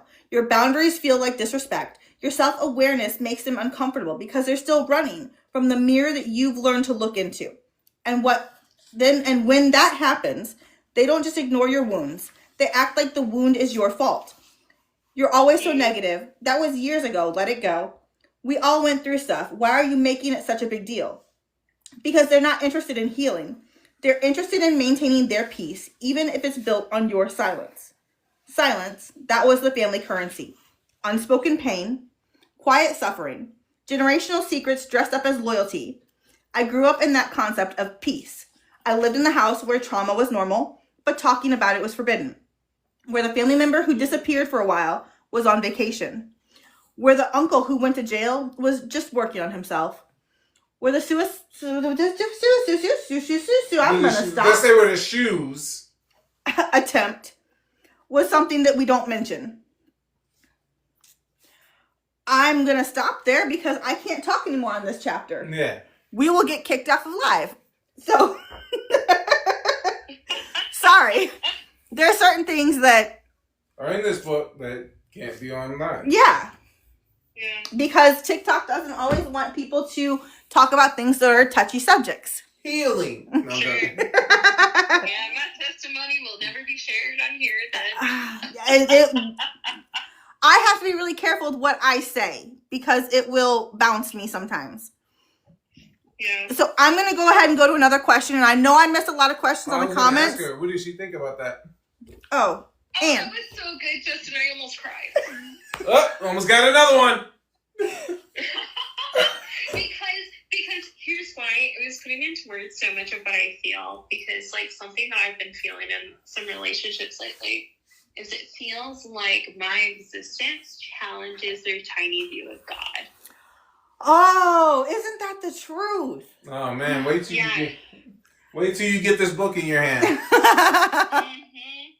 Oh man, no, I really feel that because like I've had the misfortune of Hey Chelsea. not fitting into the church groups because they can't understand the things that I've been through, and so they feel like what they go through is not they can't talk to me about it because how would I understand any of it? Or and so I've lost a lot of people who I thought were friends for those reasons because I was flat out told multiple times that hey Joy. You just missed the whole conversation about God. It honestly I've gotten to where I was told by an entire group of people at one of the churches in the area that if I didn't leave Justin, that they couldn't have me in the group anymore. Yes, if you have a question you want to ask Ann, put it in the comments and we will make sure we put it up here and try and get to it. And we're going to introduce Ann one more time for you all. Oh, shoot. Hold on. Okay. Or Ann, would you like to introduce yourself? Sure. I am a resident in counseling, aka therapist in training, but already did all the schooling. And I currently specialize in neurodivergent, so ADHD and autism, and severe complex trauma. So I use a lot of dialectical behavior therapy and internal family systems. And I want to say really quick. Parent coaching. Oh, parent coaching. She said parent coaching also. I want to say to the mods, if there's a question that you guys sent in that you really want to make sure gets answered, please pin it at the top so that we can see it and we don't miss it. And okay? I'll ask you this. Hold on. Ann, do you plan on joining us again sometime? Absolutely. All right. So if we miss your question now, still send it in. The mods will write it down so we have it for next time. Okay. So I'm going to go ahead and ask another question here. So, Ann, given your belief that all of your clients are amazing, how would you help a client who struggles with self-worth internalizing the belief and internalize the belief in themselves? Fried chicken. That's a hard one, isn't it? So many things. I'm trying to think about like the process I normally go through with that. So, I mean, that belief is there for a reason, right? So, gosh, there's just so many things. Can I ask you a question? Sure. Would you try and work with the person so that they can understand where that the root of the self-worth struggles are? Yeah. So it would not only be the root of it, it would be when they first started believing it and how that has been protecting them and serving them. And then how to like let go of that protection. Because I'm gonna be honest, like for me, believing that I suck, which is often a thing that I struggle with, honestly, even still. Where I'm like, oh, I'm the worst person in the world. Everybody hates me. It's just like a spiral that I get into. Me believing I suck gives me a reason to not grieve, not having enough relationships, scaring people away from with my trauma. It helps me avoid the fact that some people just are mean to me, and that's just a thing. It helps me not grieve the things I've lost because of trauma, it protects me from expectations on myself. It gives an excuse for poor behavior, even. Just got this text. Because if I go, well, of course that happened because I suck. Then I'm not able to take any responsibility for my actions. It's all on external things or just an inherent part of who I am. So there is a lot of safety in that belief. And it's a lot easier sometimes to believe that than actually deal with what's going on underneath that. Morgan, oh, I love you so much. So I have a question. We're gonna have to have Would you say that you wear? Yay. Would you say that sometimes you wear a mask not for yourself but for the other individuals around you to feel comfortable? I used to, and now I don't, and I don't have many friends. Because you why? Because why? You stopped wearing the mask. Sorry? I said because you stopped wearing the mask, right? Yeah, because in part of why I stopped wearing the mask, okay, y'all, as a therapist, man, I have to think through so much of what I say. I have to be so much more socially acceptable, especially when I'm talking to parents and trying to have expertise, right? And when I'm being professional, it takes so much of my brain energy that in my free time, I can't do that. Like, I have gotten to the point where if someone gives me feedback that's just based in social norms that I think are stupid, then I don't care. And I'm like, thanks. You're not my friend now. Right? Because, like, I'm kind of weird in, like, a good way, right? Like, trauma makes you kind of a weird person. But can I just say that it is, like really, it's really true that trauma bonding, happens, though. Oh my gosh, trauma bonds are the worst. It's codependency. Well, it's not healthy to me. Well, wait, what's your definition of trauma bond? Okay, so I have found that I'm able to actually get along with and understand and actually bond over the different traumas. Yes. So that is different from a trauma bond. A trauma bond is when you become codependent and rely on each other for the healing. That is awesome. Good job. Sorry, the kids just got home from VBS and was showing me the tie-dye shirt that they did. So. Oh, cute. Yes. Tell them I said good job too. I'm sure that Iz will want to send you a picture. Oh, yay. Okay, I can't wait to see. I'm so excited. Your kids are the best. There's something else, I tell you. They are something else. They're so funny. They come by their weird naturally. You know that. I know. It's beautiful. Bug? But as far as like the way that you explained it, Rachel, that's more like how people who have autism get along better together than with neurotypical people, right? Or like why I so enjoy autism is because I have ADHD, so I get that, right? Like there's just this, because I sincerely believe that like the complex trauma brain is also a neurodivergent brain. There's so much overlap between ADHD and autism and complex trauma symptomatically that like fun fact is the ADOS, which is standard measure like screening tool and diagnostic tool for autism, is considered invalid if someone has complex trauma, because it can't differentiate it unless a practitioner is extremely well versed in both of them. So to me, Rachel, what you're saying is just like what it's like to just click with somebody because you both have had similar experiences and you respond to things the same way. It's kind of like Anne of Green Gables, where she talks about like kindred spirits, where you're just like, oh, this is a kindred spirit. They get me. I get them. I like them. And then she's like, this person is not a kindred spirit because they were annoying. So that's kind of how I look at that, because if you think about it, like neurotypical people, they do the same thing. They just bond over like regular stuff, and that's boring. I'm sorry. Sorry, she was in the middle of a seizure. Oh, no worries. Sorry. Did everybody? It's okay. Did you Don't bite your tongue? apologize. No, I'm on just a trying to come line back. that talks about that. Don't spray me again. Okay. Don't spray me again. Okay. Justin, let go of the spray bottle. You're so annoying sometimes. Oh, can you pick up the phone? Yeah. I'm gonna have to.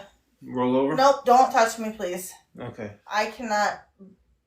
I need to be for just a second. You need to be flat like this? Okay, hold on. Just don't do anything. Please don't. Just. What are you doing? You're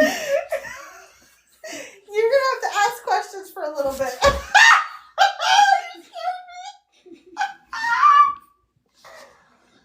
I feel really bad for answers. She has no idea what's going on. I know. I'm like, what am I listening to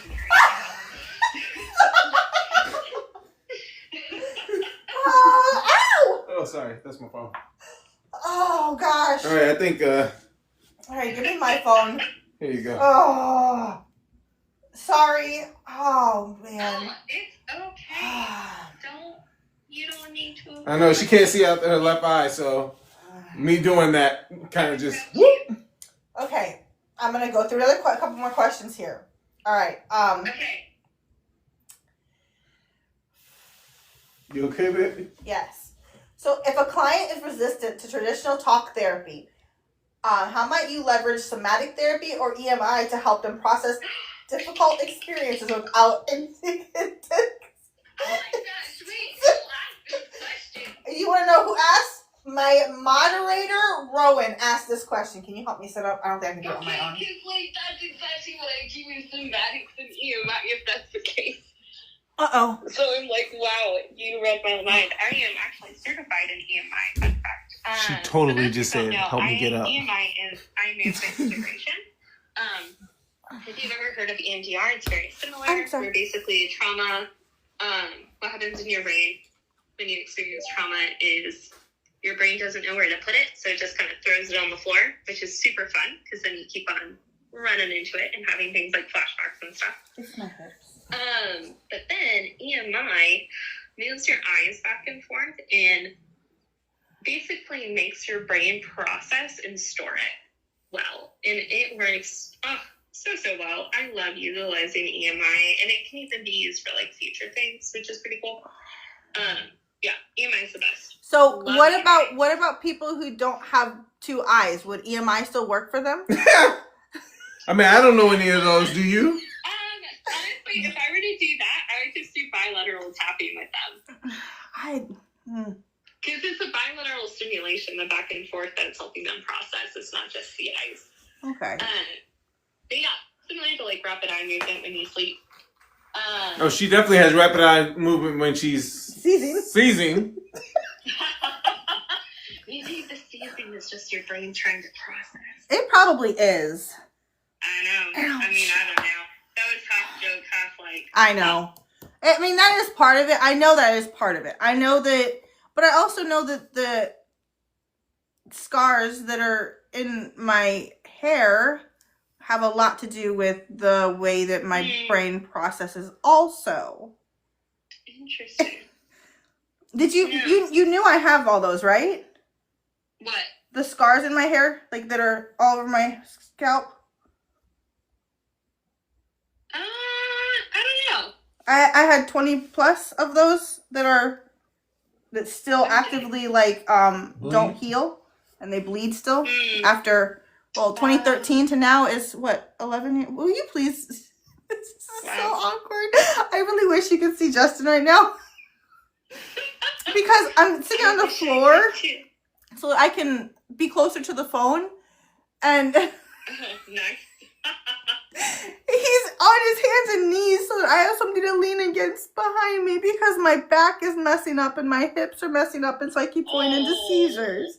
And so That's sweet though. it makes me feel bad. No, it's cute. Okay, so I'm gonna go ahead and ask more questions.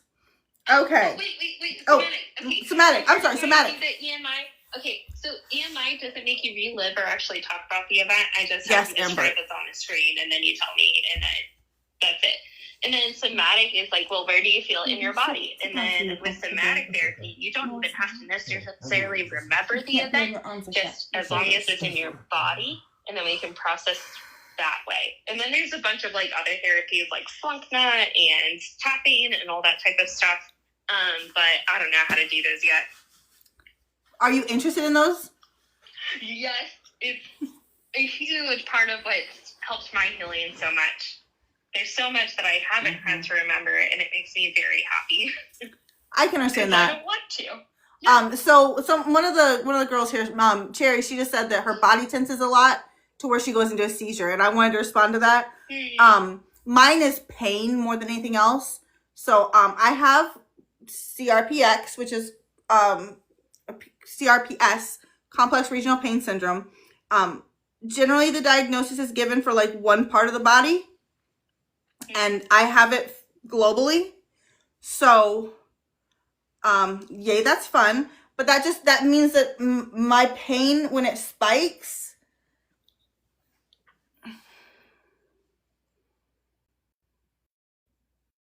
so I have to really be careful of what I say. I'm sorry, Anne.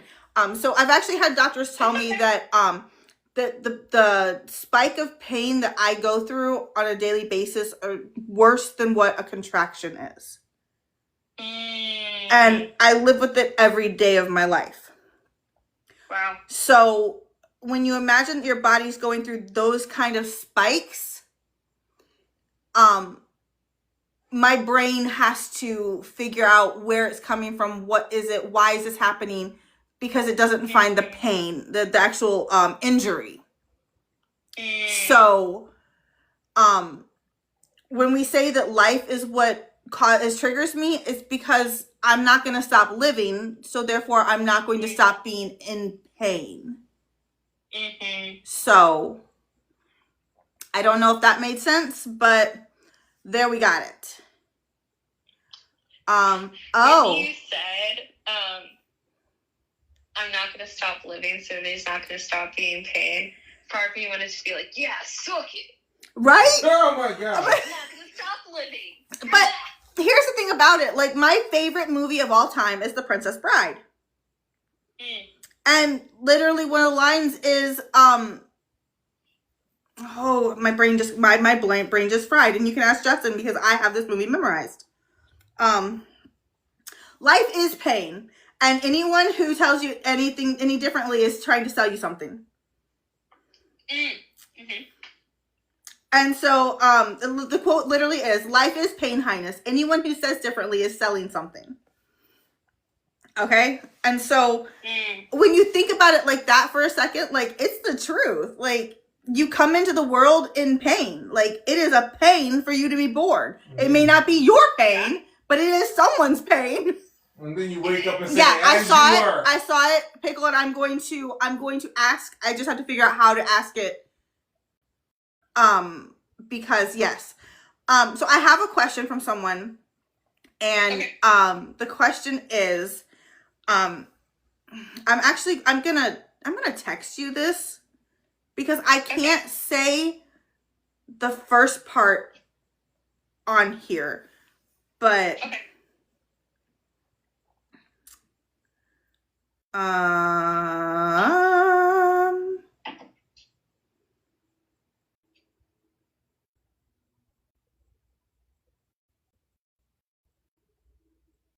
I'm sorry, guys.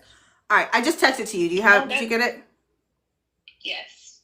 So the first three words can't be said on here. So can the letters be said? Yes, but I wasn't sure if you would know exactly what that was. So okay. This is Justin behind me, guys. He's just propping me up because I've been having some really bad episodes. I've had 3 seizures back to back now. So go ahead. So the question is, can SA trauma cause one to develop OCD? And is it possible to overcome the fear of a gender after said experience? Yes and yes. So similar trauma over here, I'll say. A lot of it, unfortunately.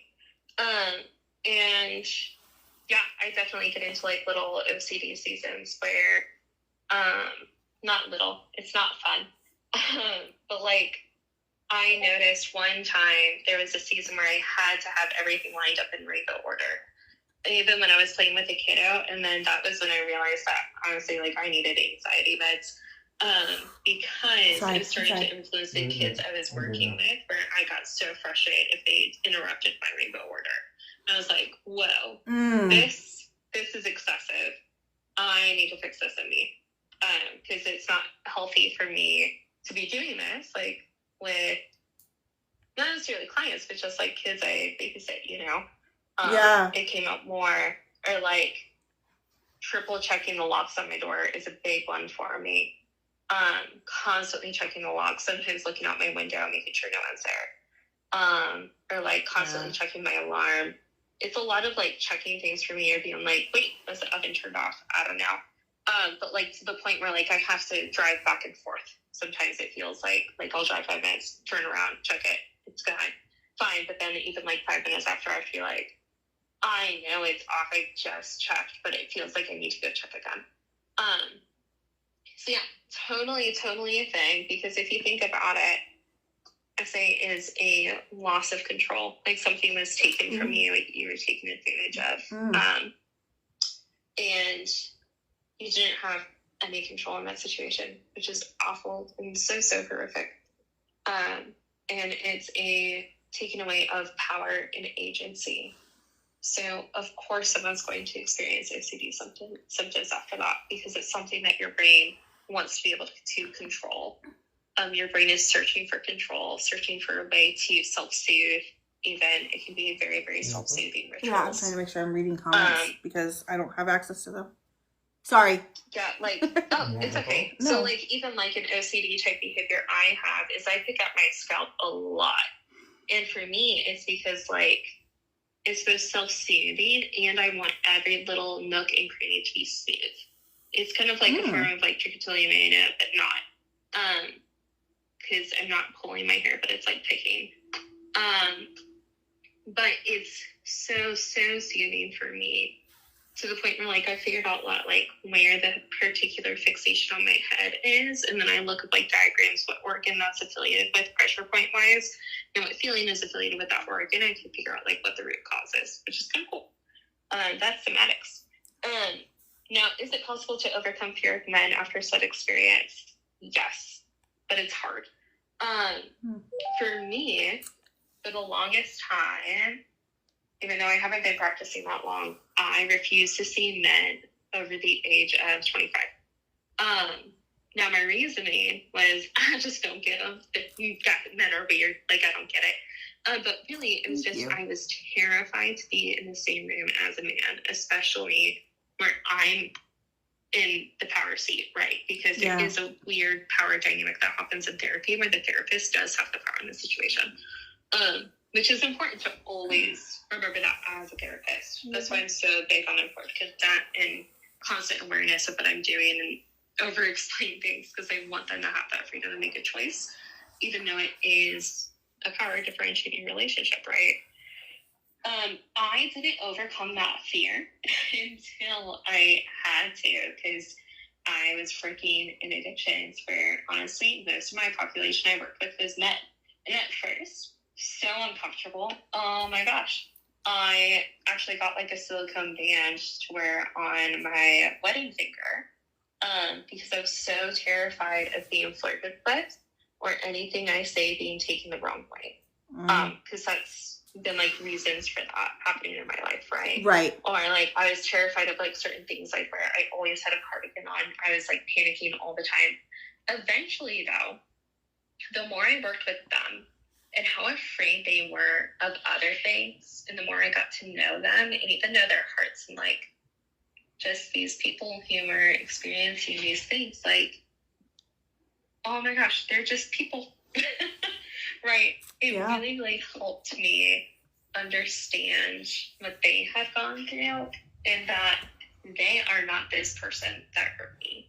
They are not XYZ. Like, they're not my dad, they're not my brother, they're not these random men. Like, they aren't these people. And now I've even been able to, because I've worked with so much trauma and so many people, I am starting to develop the ability to be like, okay, this specific thing is a sign that he's one of the bad ones.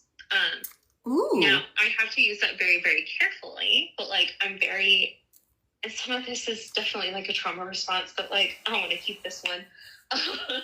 At least right now, that's where I'm at in my healing. Or if someone does or says something, I'm like, red flag, automatically terrified. Hey, Mama Kim, Mom up there, Kim. My worst. And then knowing like, okay, if this specific person says X, Y, and Z or has this approach, this means that they're safe. So there was even a period of time where I was getting out of the horrible situation I was in, which was terrifying. And I had to like do a bunch of like cutoffs to the people who raised me, which was really, really sad. And people came after me, right? Now there was this very specific man who was helping care for me in that situation. And it was so funny because beforehand, God had told me that and then this is like a religious way, right? But it worked for me, was if a man says penguin, that means that they're safe. It's just a specific thing for me. And so during that time, I gave everybody code names because I was so terrified to even use people's real names, right? Right. That I was like, hey, your code name's Owl. And he was like, I don't like that. And I was like, but you're so wise. And he was like, no. And I was like, then what name should I give you? And he was like, Penguin.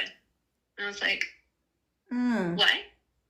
And it was beautiful because I even talked to his wife later. And I was like, hey, he chose Penguin. And she was like, what? That makes no sense. I don't even think he likes penguins.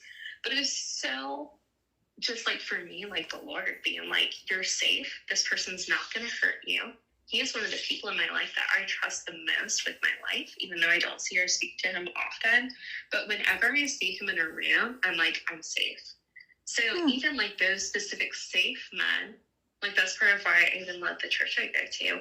I'm able to pick out specific men that I'm like, they are safe, willing to probably beat up somebody if someone came in here to hurt me. They would destroy them. And I'm fully confident in that. And so that, the safe men that I have learned to love and be loved by and accept that love from them in a totally platonic way has helped heal that as well. And even witnessing like good, healthy marriages, has been so, so good. Or even seeing like really amazing healed men who have healed so much of them handle fighting well.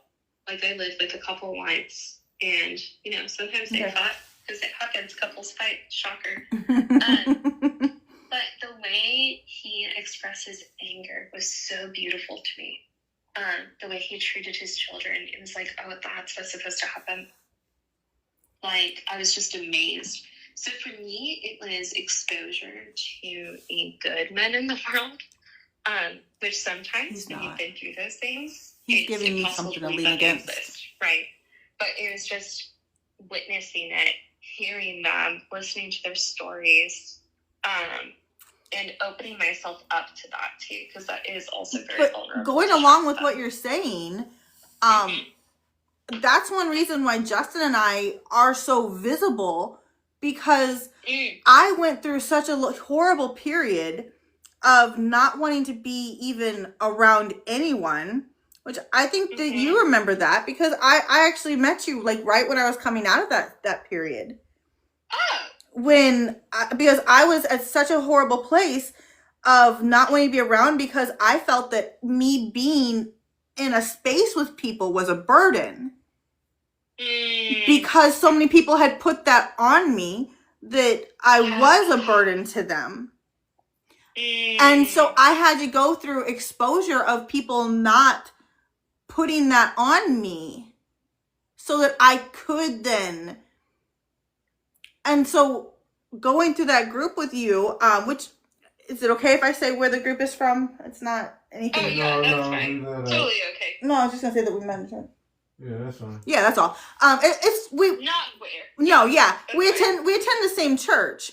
We really used to. We don't get to go to that church as often anymore because we live further away. but that's how we met. And so, being in a group of people who were like-minded, and I mean, I wouldn't say that they were, it's not like they're my best friends, and so I wouldn't go by myself just because not all of them know how to help me. But like, I know for a fact that the person's house that we meet at, that their family, they would have no problem doing whatever they needed to help me out of it. Yes. And so I know that there's safe places, like you were saying, there's certain people who are safe for me. And so I can feel more accessible, and I can go out and do things and not feel like that I am burdened. And so, but that's why we started posting, because I went through that medically, of feeling like there was no one who could deal with me or understood what I was going through, because it was so much all at one time. So I guess Justin and I try and be that exposure for people. I love that. I don't know if that makes any sense at all.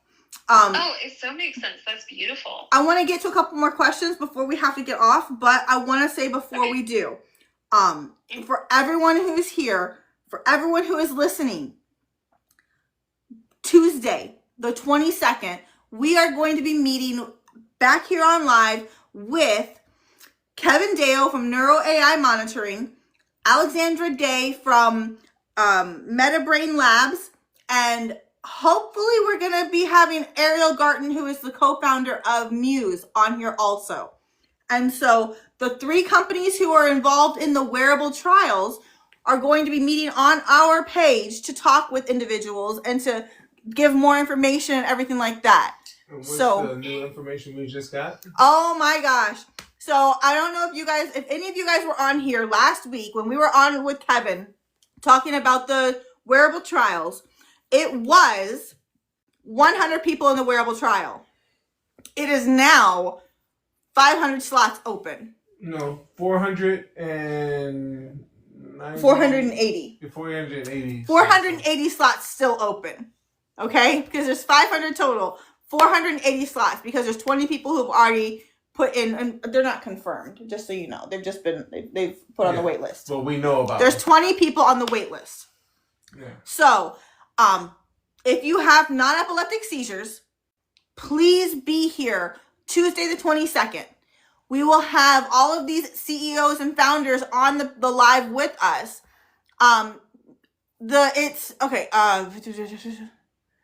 What is it? You missed that part of the conversation, baby cub. I'm going to be doing the beta test for Neuro AI's wearable device. Oh, hey, Anne. It says I should invite you on. Do you want to jump on for a second? Yeah, that's good. All right, go to live. Okay, cool. Bye. Bye. Okay, so let me go ahead and, while she's working to get on, let me go ahead and do this. Lord, I was about to fall asleep. I know you were. I'm about to fall asleep. You can go ahead. I'll just continue. Join this. Bye. Good night. Okay, so it says the invitation was sent. Okay, so,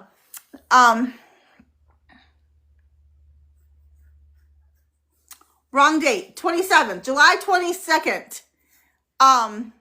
July 22nd, we're going to be meeting with Kevin Deo, Alexandra Day, and Ariel Garten.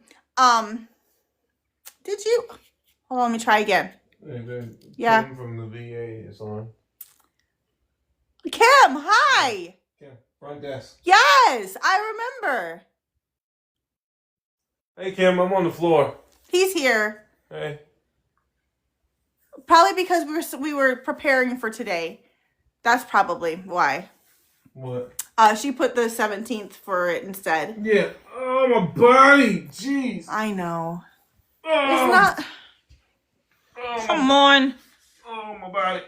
Oh. Okay, so it's not. Is that letting her come up? I don't know what happened.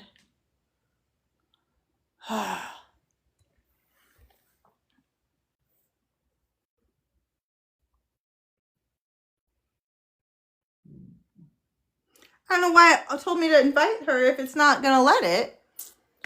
That's silly. It literally said here, invite Ann Wick to join on live. It said that it was going to let you. I don't know what happened. Yeah. Oh, it says that you need one more follower, apparently. I'm not sure. Everyone go follow Ann Witt. I don't know. I didn't see how many there are on there. So, okay, here's how this is going to work. Everyone, Ann, introduce yourself one more time. Everyone go follow her. Hello, I am a resident in counseling, which is like a therapist in training, but I have my master's in clinical mental health counseling. And primarily, I work with severe complex trauma disorders and neurodivergence like ADHD and autism. And I also do parent coaching. And yeah, I love doing what I do. Okay, so it is possible that you'll be able to now because you have more than 25. Do you want to try again? And if not, we'll jump back on the phone? Yeah. Okay, we'll try one more time. Okay, cool. Cool. She's excited, as you can tell. Okay, so what we were saying is, thank you, baby cub. That's awesome. Let me see.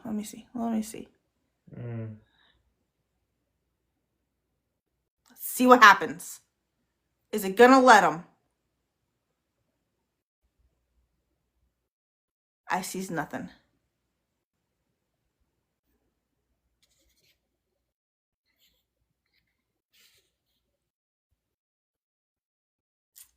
I mean, I don't know why it lets us even invite the people who it won't let up. So annoying. What?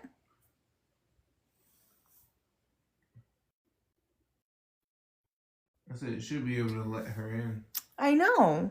What is it? Ann? I don't think it's letting her. It's still not letting you, is it? No, it's still saying that I need live access.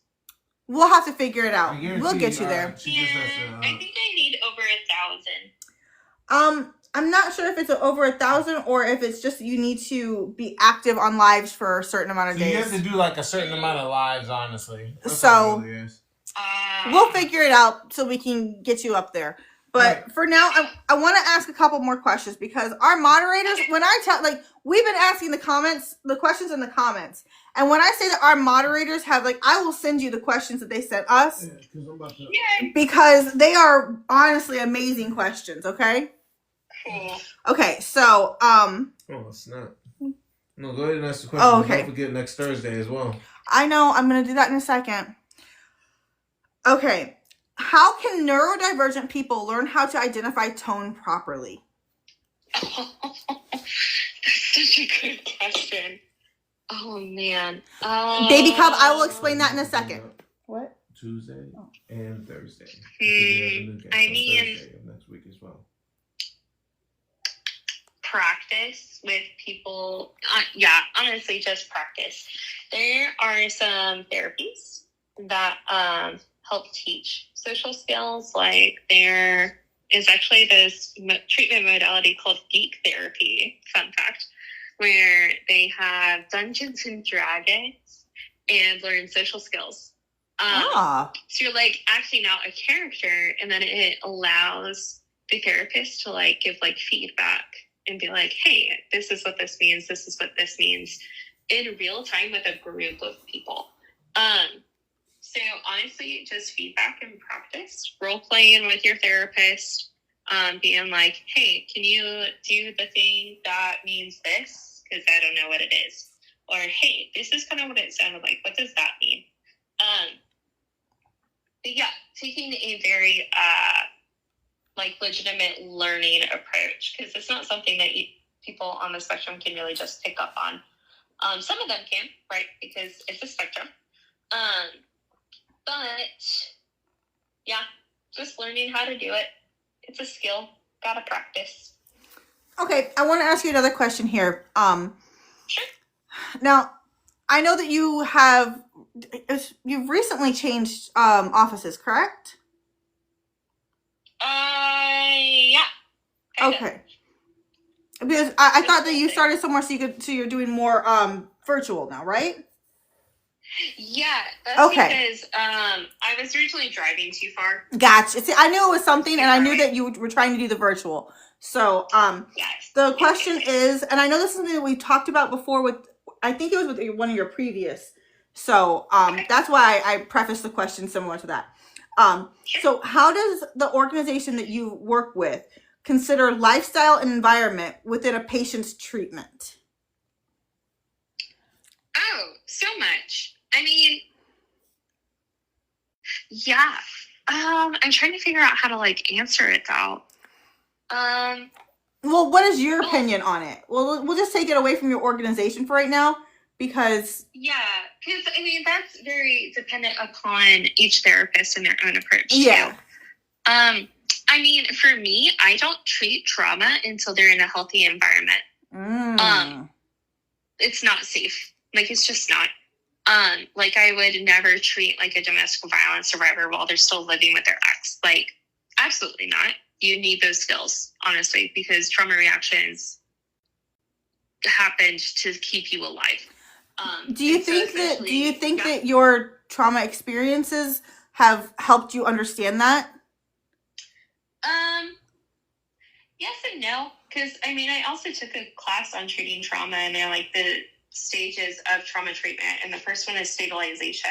The reason why I asked is because I know that some of my therapists weren't worried about that at all, and so that's why I asked. Well, that's bad training, and a lot of therapists out there. It doesn't matter.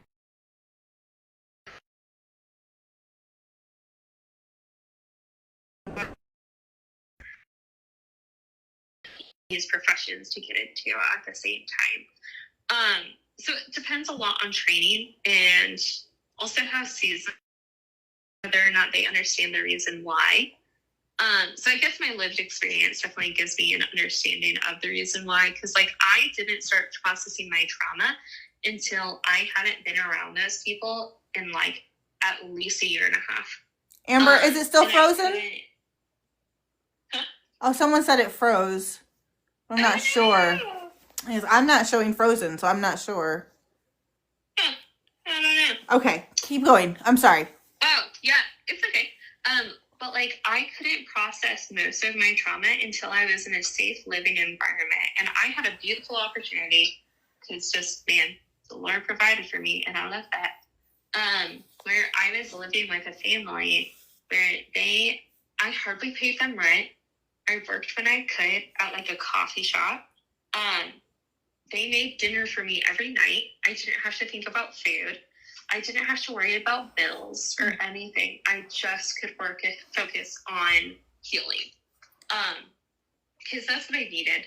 What I went through was way too much for me to heal while even like being a therapist. Honestly, I had to take a break because like there's no way I could have healed what I healed and done all the work that I did personally while working with other people. So yeah, being in a healthy environment that is so supportive. Pickle. Thank you. We'll work on that. What? You might have your privacy settings set too high for us to allow you on.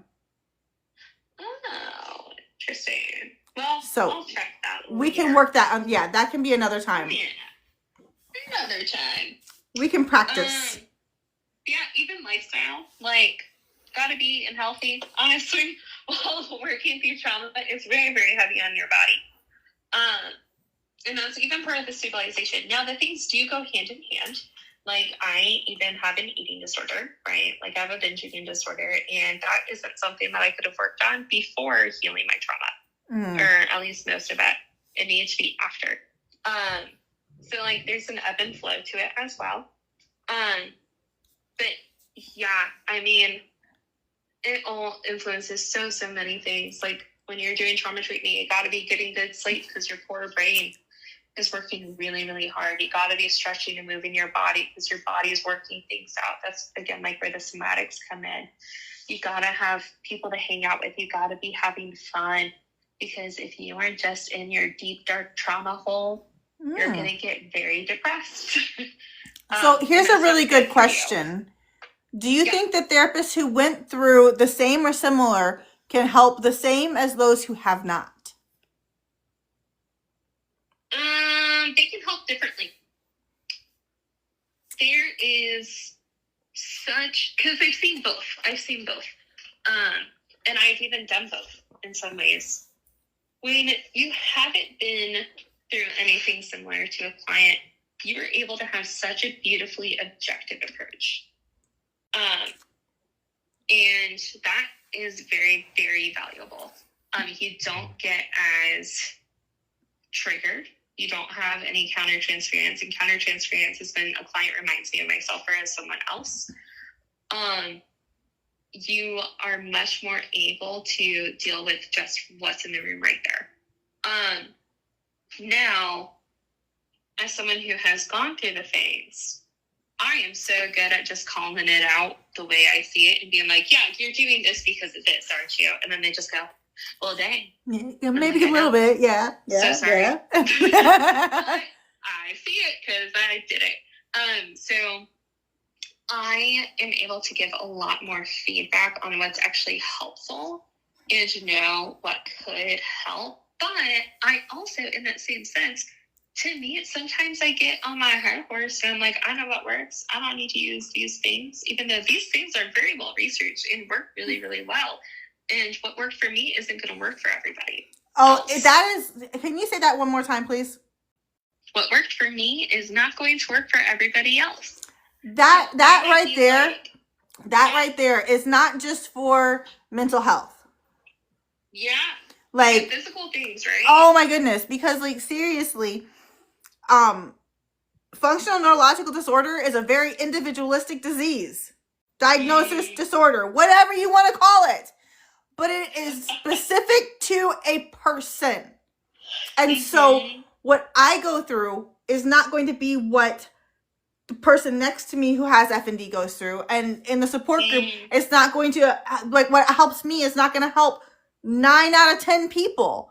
Because we're different, our brains are different, our experiences are different, the therapies that we've gone through are different.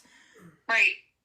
And so, but it also in the same aspect, for someone who has FND because of a traumatic experience that is not physical, and them saying, well, you just need to go to talk therapy and you can be better because I'm better. That's amazing, and I'm really proud of your progress. But you did not go through the physical trauma that my head went through. And so it's our diagnoses will never be the same. Right. Same for insurance, but different. So it's very, very, that's how I related it. I apologize. I kind of took that over a little bit. I'm sorry. It's true, right? And that is a fault that I run into. In my mind, everybody has trauma, ADHD, or autism. So when someone comes into my office, my brain is like, oh, yes. Which one do you have? Which one? When they don't have it. And so even my supervisor has had to call it out and be like, hey, Ella, not everybody has severe complex trauma. And I'm like, right. Oh, really? What? Are you sure that not everyone has this? But I have it, and like, hey, most of my patients have this. Right. Or being like, hey, Ella, not everybody needs a referral to be assessed for autism. And I'm like, okay, sure. So what would you say if someone says that they think that their healing would be different with a therapist who's gone through the same or similar? I talk about that all the time. Lived experience. What? He was saying that a lot of times he'll talk about lived experience. It's better to have someone having someone with lived experience you can talk with. Correct, Justin? Yep. Oh, yes. Sorry, I didn't understand the question at first. No, well, it wasn't really a question. It was a statement. Okay. So what they said is, I keep thinking that my healing would be different with a therapist who went through the same thing or close to. But my current therapist specializes in what I went through, so she's trying to figure it out. Yeah, I mean, it would be different. I mean, So my therapist, I've been seeing for like 7 years. She's absolutely amazing. I adore her. She hasn't been through the same thing I have. Not nearly like on the same level at all. But she's amazing, and I honestly prefer that. Because also one of the differences is I am so good at seeing it and calling it out. That if someone is not safe to heal, it can be challenging for me to. You can't be in here right now. You okay? No, hold on a second. I'm sorry. I'm on live and I'm on the phone, so I cannot help you. And now I need the. Just set it right there. Do not open that door. Close it and get out. And tell Dad I need the remote. Never mind, I found it. Oh, Lord have mercy. I'm sorry. No, Oh, good. TikTok has rules on who is allowed to be on the live, and I was trying to move the camera out so the kids could open the door because they are under the age of 18. Yeah. And that makes sense. so it kind of messed with what we were doing here. Come on. And of course, Justin's the one who usually does the remote, so I don't really know what I'm doing. Oh, gosh. Okay. Sorry about that, everybody. I apologize. It was not on purpose. Okay. Let's see. We're going to go through just a couple more questions. But yeah. Go ahead and finish. So I can finish. Okay. It is very, very hard for me to have a client who's not ready to process, not ready to open up all of that, because them being around me since I've been through the similar things, their body can feel that, and their brain goes, "Oh, you're safe. I'm ready to explode my trauma." When they might not be ready yet. Ooh. People who haven't been through the same thing, so good at keeping it closed. I needed mine closed for 5 years with my therapist. The work we still did was beautiful. It was great. She had no idea. And I love that. If I had seen a different therapist that I know of who has been through similar things, and she's also such an amazing therapist, love her. If I had seen her right away, I may not be alive. And that's nothing for her at all. But my body would have gone, "You too? Cool, I'm safe," even though I was not safe. Right. And I would not have made it out. Here's a really good question. Does the brain register trauma as trauma, whether it's physical, mental, or emotional? Yes. So trauma is trauma to the brain. Yep. Trauma is trauma. Sometimes the emotional and physical can, or emotional and mental can actually be worse than the physical. Because your body like puts you in that experience, right? Like one of my memories that I had originally, this was not gonna lie, it was a light memory. But which is why I'm comfortable sharing it. My dad, when he would get really, really angry, he'd be in the basement punching a punching bag. Now, in my room, I could hear it happening through the vent. And it was terrifying to me. It was so scary because I knew he was mad at me. My brain went, "You're the punching bag." So it was the equivalent of me actually being abused that way. Now, that didn't happen in that memory, right? Right. But my brain made that connection that said, "Dad is hurting you right now. That is what he is doing mentally." Or even, I one time had a memory where dads are great, right? But he was so angry at me that the memory, now this didn't actually happen, is he had a tool in his hand suddenly appeared when I was processing the memory. That didn't actually happen. He did not have a tool in his hand. He was not going to hurt me in that instance, right? But my body felt that level of rage that he had. Yeah. It's very similar to, like, in the Bible when it talks about being so angry at somebody that you are actually committing, like, that specific act of, MURDER. Yep. Right? Like, in your heart, they can feel that. And so in that moment, I felt him having an MURDEROUS rage. Right.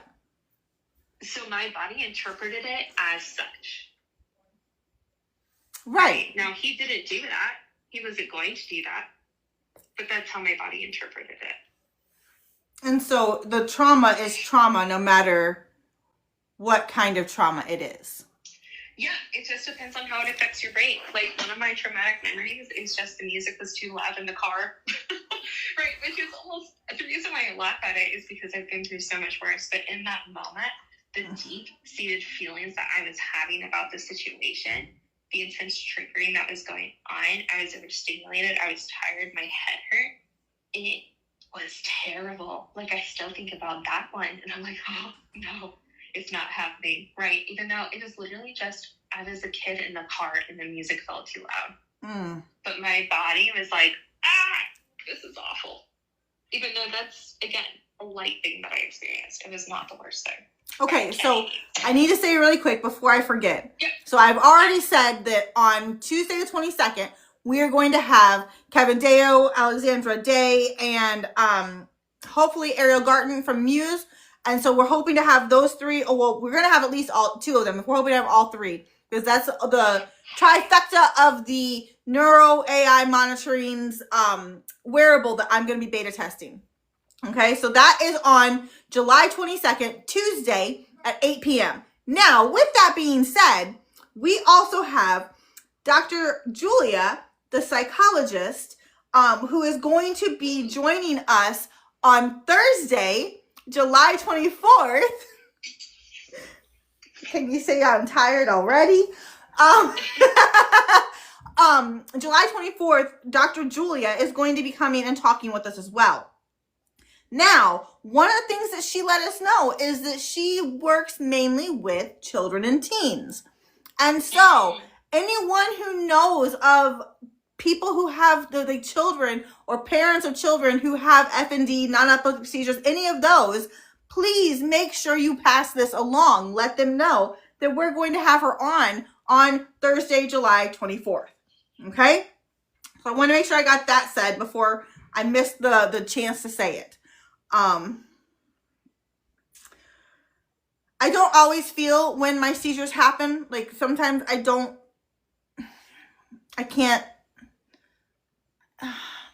It just, my brain says, hey, this is happening, and it's already there. So, someone asked a question, sorry. It's okay. All right, going back to more questions. What is a common challenge that you see facing young adults today? And what is the hopeful message that you offer them?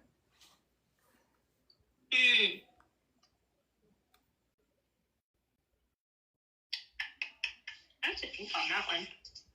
Uh-oh. Did we stump you? No, it's just there's so many things. There are a lot, but what is the one most common that you have in all of your experience so far? What is the one thing that you've seen the most? The challenge. And for young adults.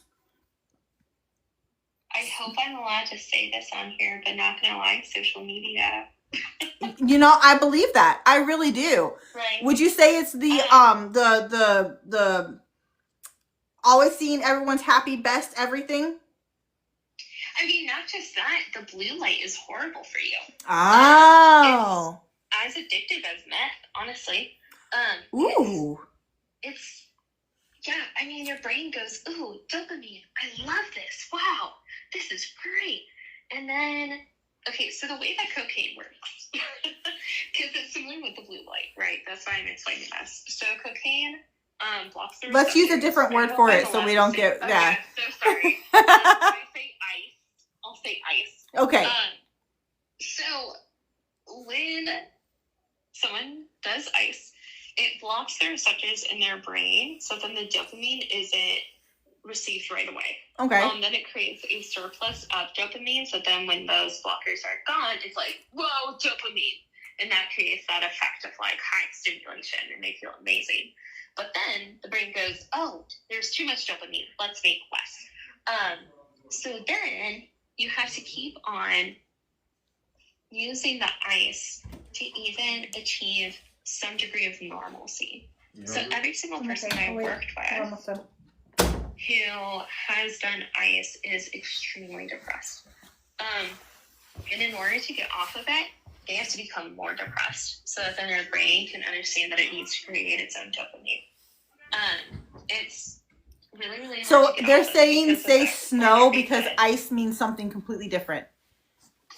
What? I said everyone is saying to say snow because ice means something completely different. Oh, my bad. I'll say snow. Oops. No problem. I don't know these terms, y'all. Yeah, no. So what kind of message would you give them? Run. What kind of message would I give, like, the blue light? Yeah. Get off your phone, stop brain rotting, and touch grass. I love that. Touch grass. Go touch some grass.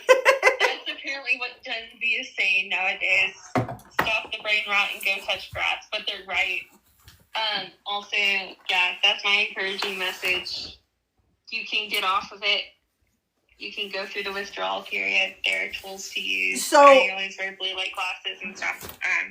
Yeah, my glasses are blue light. Amazing. Yeah.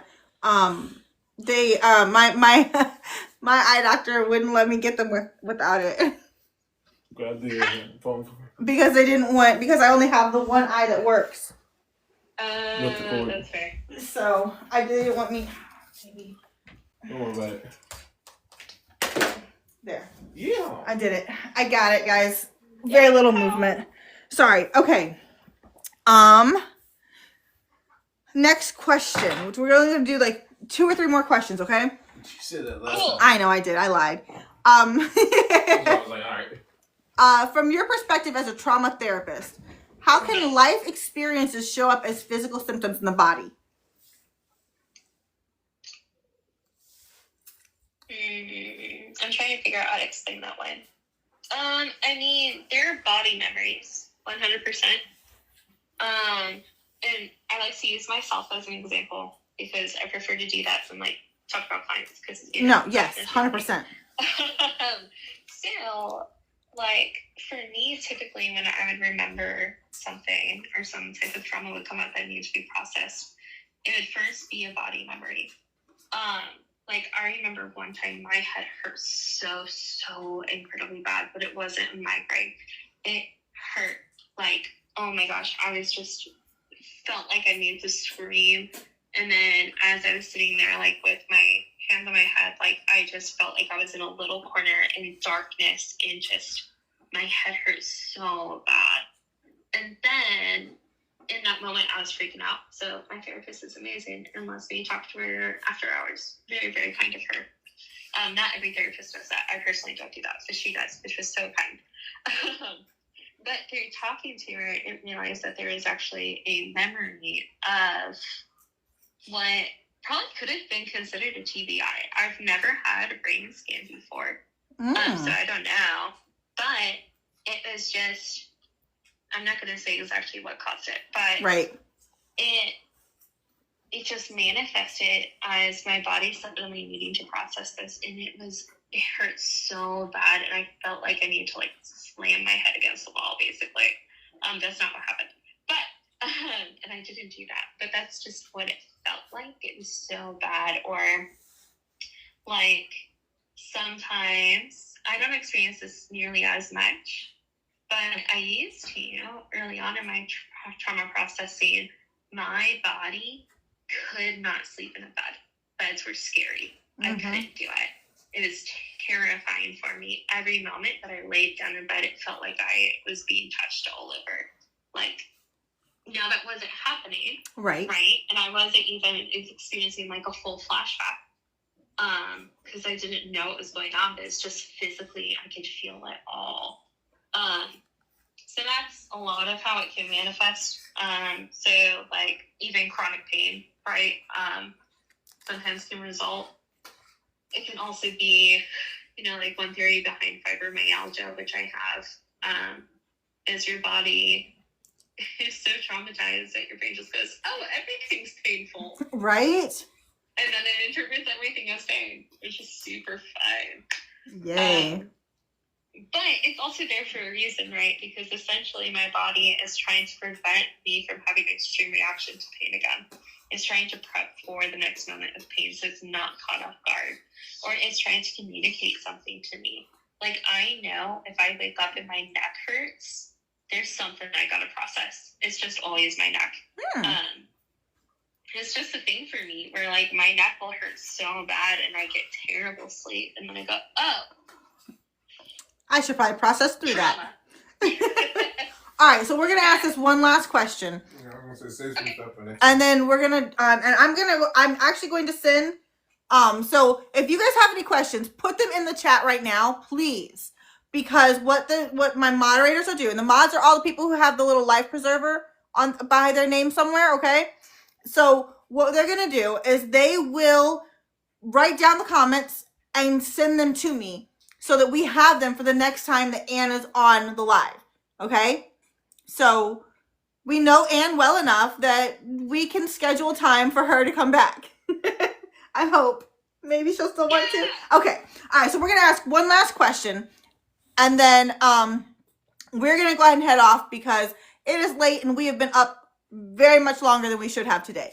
So the last question I want to ask you is, what is a common aha moment that you observe in clients when they begin to truly feel safe in the therapeutic space that you create?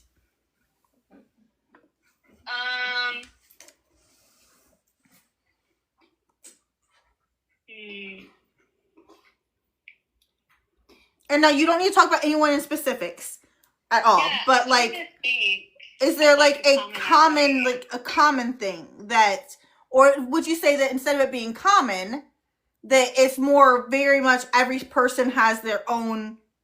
I mean, every person definitely has their own, and I can kind of tell when it happens. Like, it's just like, again, because I do so much like body work as well, I'm so attuned to them that I can feel when they kind of like take a breath and they feel relaxed.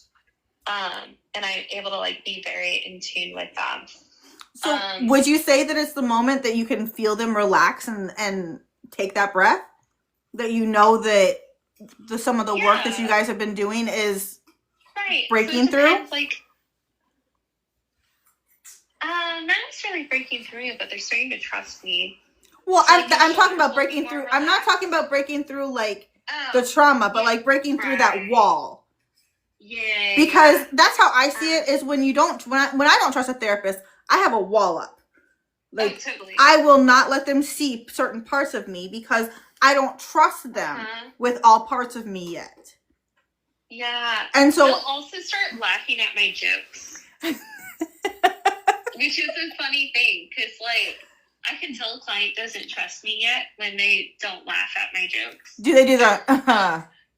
They're just like, I'm like, oh, awkward. My bad. So sorry. Or, yeah, just their shoulders relaxing. Or when they start to get into a rhythm of what I do. So, like, I have, like, certain mannerisms. Like, one common thing I say is, well, hold on, let's actually think about it. Like, just think about it for a second. Because I'll be like, well, what do you think this thing impacts this thing in, like, what way? And they're like, well, it doesn't. Or, like, I don't know. And then start talking around. I'm like, hold on. Let's go back. Let's think about it for a second. You don't have to have an answer right away. It's, like, a very common phrase that I use with so many of them. And there's kind of this point where they stop trying to answer so quickly. Ooh. Where they actually pause and take a moment to think about it because they know that's a really good one. Yeah. It's so good. Or when I call something out and they go like silent for a bit and like actually process what I'm saying. As opposed to like sometimes when I call things out and I'm right, it's just going, no, you're wrong because of blah, blah, blah, blah, blah, blah, blah, blah. And I'm like, oh, okay, tell me more. And then they arrive at the same conclusion and go, oh, you're right. And I'm like, okay. That's so okay. Rainbow, hold on, I need to answer a question in the comment about FND real quick. So Rainbow asks, so far the pain and seizures have only gotten worse. Does it ever get any better? That is very individualistic, and I cannot tell you what your diagnosis and disorder is going to do in your brain and to your body. Now, I need to say that, and I will say that every single day, because The things that I go through with my diagnosis are things that you will never go through because you didn't go through the experiences that I went through that brought my diagnosis on. And you haven't been on the healing journey I went through. I have been in the wheelchair 3 times where I could not walk. I have had to relearn to walk twice, where I had to completely retrain my body to do what my brain had been doing for years. And so I can't answer your question in a way that is going to give you any kind of clarity or peace. I was going to say peace. Thank you. That's yeah, because the only way that you're going to get clarity and peace with your diagnosis is going through the healing journey for yourself. And that is not saying on your healing journey that if you're paralyzed, you will walk again. That does not say that your healing journey will be where you can walk without a cane. Every person's healing journey is different. And every person's healing journey throughout their disorder, diagnosis, or life is going to be different. Like I said, I have been hospitalized, but not the whole time. I have been in a wheelchair, but I've gotten out of it. I was told that I would never walk again, and I can. And so I don't want to give you any kind of false hope. I don't want to give you false hope because I don't know your condition. I don't know what brought on your functional disorder or whatever diagnosis you do have. And I also am not a medical professional for you. And so these are concerns that I would definitely say bring up with your neurologist, because your neurologist is going to be able to give you answers more directed about yourself. What Justin and I talk about on this platform is what I've dealt with, what I've gone through, and how he's been here to support me throughout it. So I appreciate that question because I understand your desire to have that answered. But one of the things that we actually talked about earlier on in the live is that, you know, I had to become okay with where I was. Be okay. You have to become okay with not being okay. You have to become okay with not being the same okay you were. Yeah. Like, I still feel the loss of the person that I was before what happened to me. I feel that loss daily because I lived for 31 years one way. And then overnight, I woke up and everything was different. And so I don't know the circumstances behind or around you. So I don't know if that made enough sense. That's a good place to wrap it up. But I'm going to go ahead real quick. And thank you so much for coming and spending so much time talking with us, answering questions. I know that oh my gosh, when I tell you that we have not gotten anywhere near all of the questions done because we had so many good questions coming across from the comments.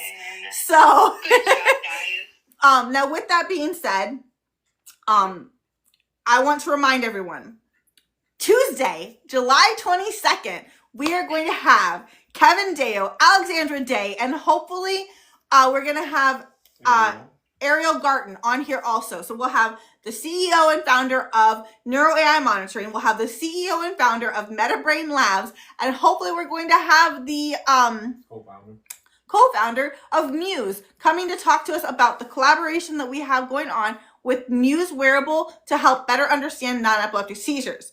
Now that's one.